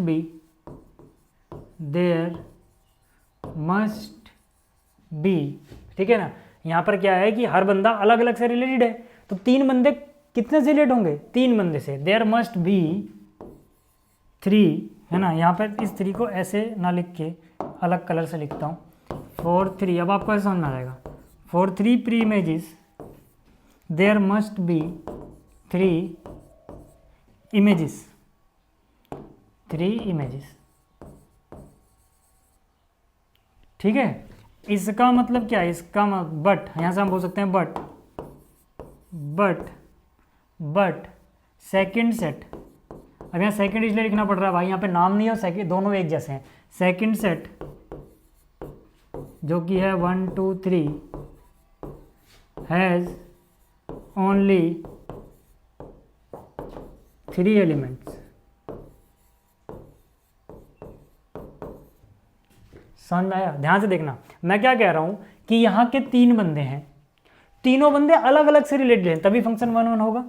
तो भैया अगर 3 लोगों को, सोचो ना, यहाँ पे अगर 1 2 3 है, 3 लोगों को अलग अलग से रिलेट करना चाहोगे तो यहाँ पे कितने लोग आने चाहिए? कम से कम 3 लोग होने चाहिए, है ना। यानी कि 4 3 preimages, there must be 3 images. यहाँ की जो एलिमेंट है वो प्री इमेज और वहाँ पे जो इमेज बन जाएगा। फिर से समझ लो, यहाँ के जो एलिमेंट है वो प्री इमेज, PI मतलब प्री इमेज, और यहाँ पे जो है वो इमेजेस, है ना। तो 3 प्री इमेजेस के लिए 3 इमेज होनी चाहिए। क्यों? क्योंकि हर बंदा अलग अलग से रिलेट हो रहा है, फंक्शन 1 1 बताया गया हमें, और हमें पता है कि सेकंड सेट के पास 3 ही एलिमेंट है। तो हम क्या बोल सकते हैं? इसका मतलब for all y belongs to this set, है ना। अब इसके पास 3 ही एलिमेंट है ना भाई, और अब तीनों के तीनों लिंक है, तीनों की तीनों इमेज बन रहा है। For all y belongs to this is image of some x belongs to this set. यानी हर y के लिए कोई ना कोई x मौजूद है। इसका मतलब फंक्शन इज ऑन टू। जिसको नहीं समझ में आया फिर से समझ लो।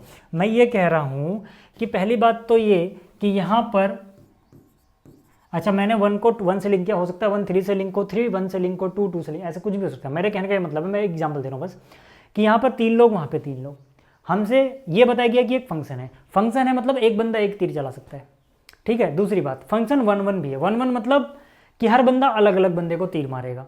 अब सोचो अगर हर बंदा तीर चला रहा है और 3 बंदे तीर चला रहे हैं और तीनों अलग अलग को मार रहे हैं, तो कम से कम 3 बंदे मारे होंगे, मतलब एग्जैक्टली ही 3 बंदे मारे होंगे उन्होंने, तो 3 को तीर लगा रहे हैं। लेकिन अगले के पास 4 बंदे थे ही नहीं, 3 ही बंदे थे, तो तीनों बंदे मर गए।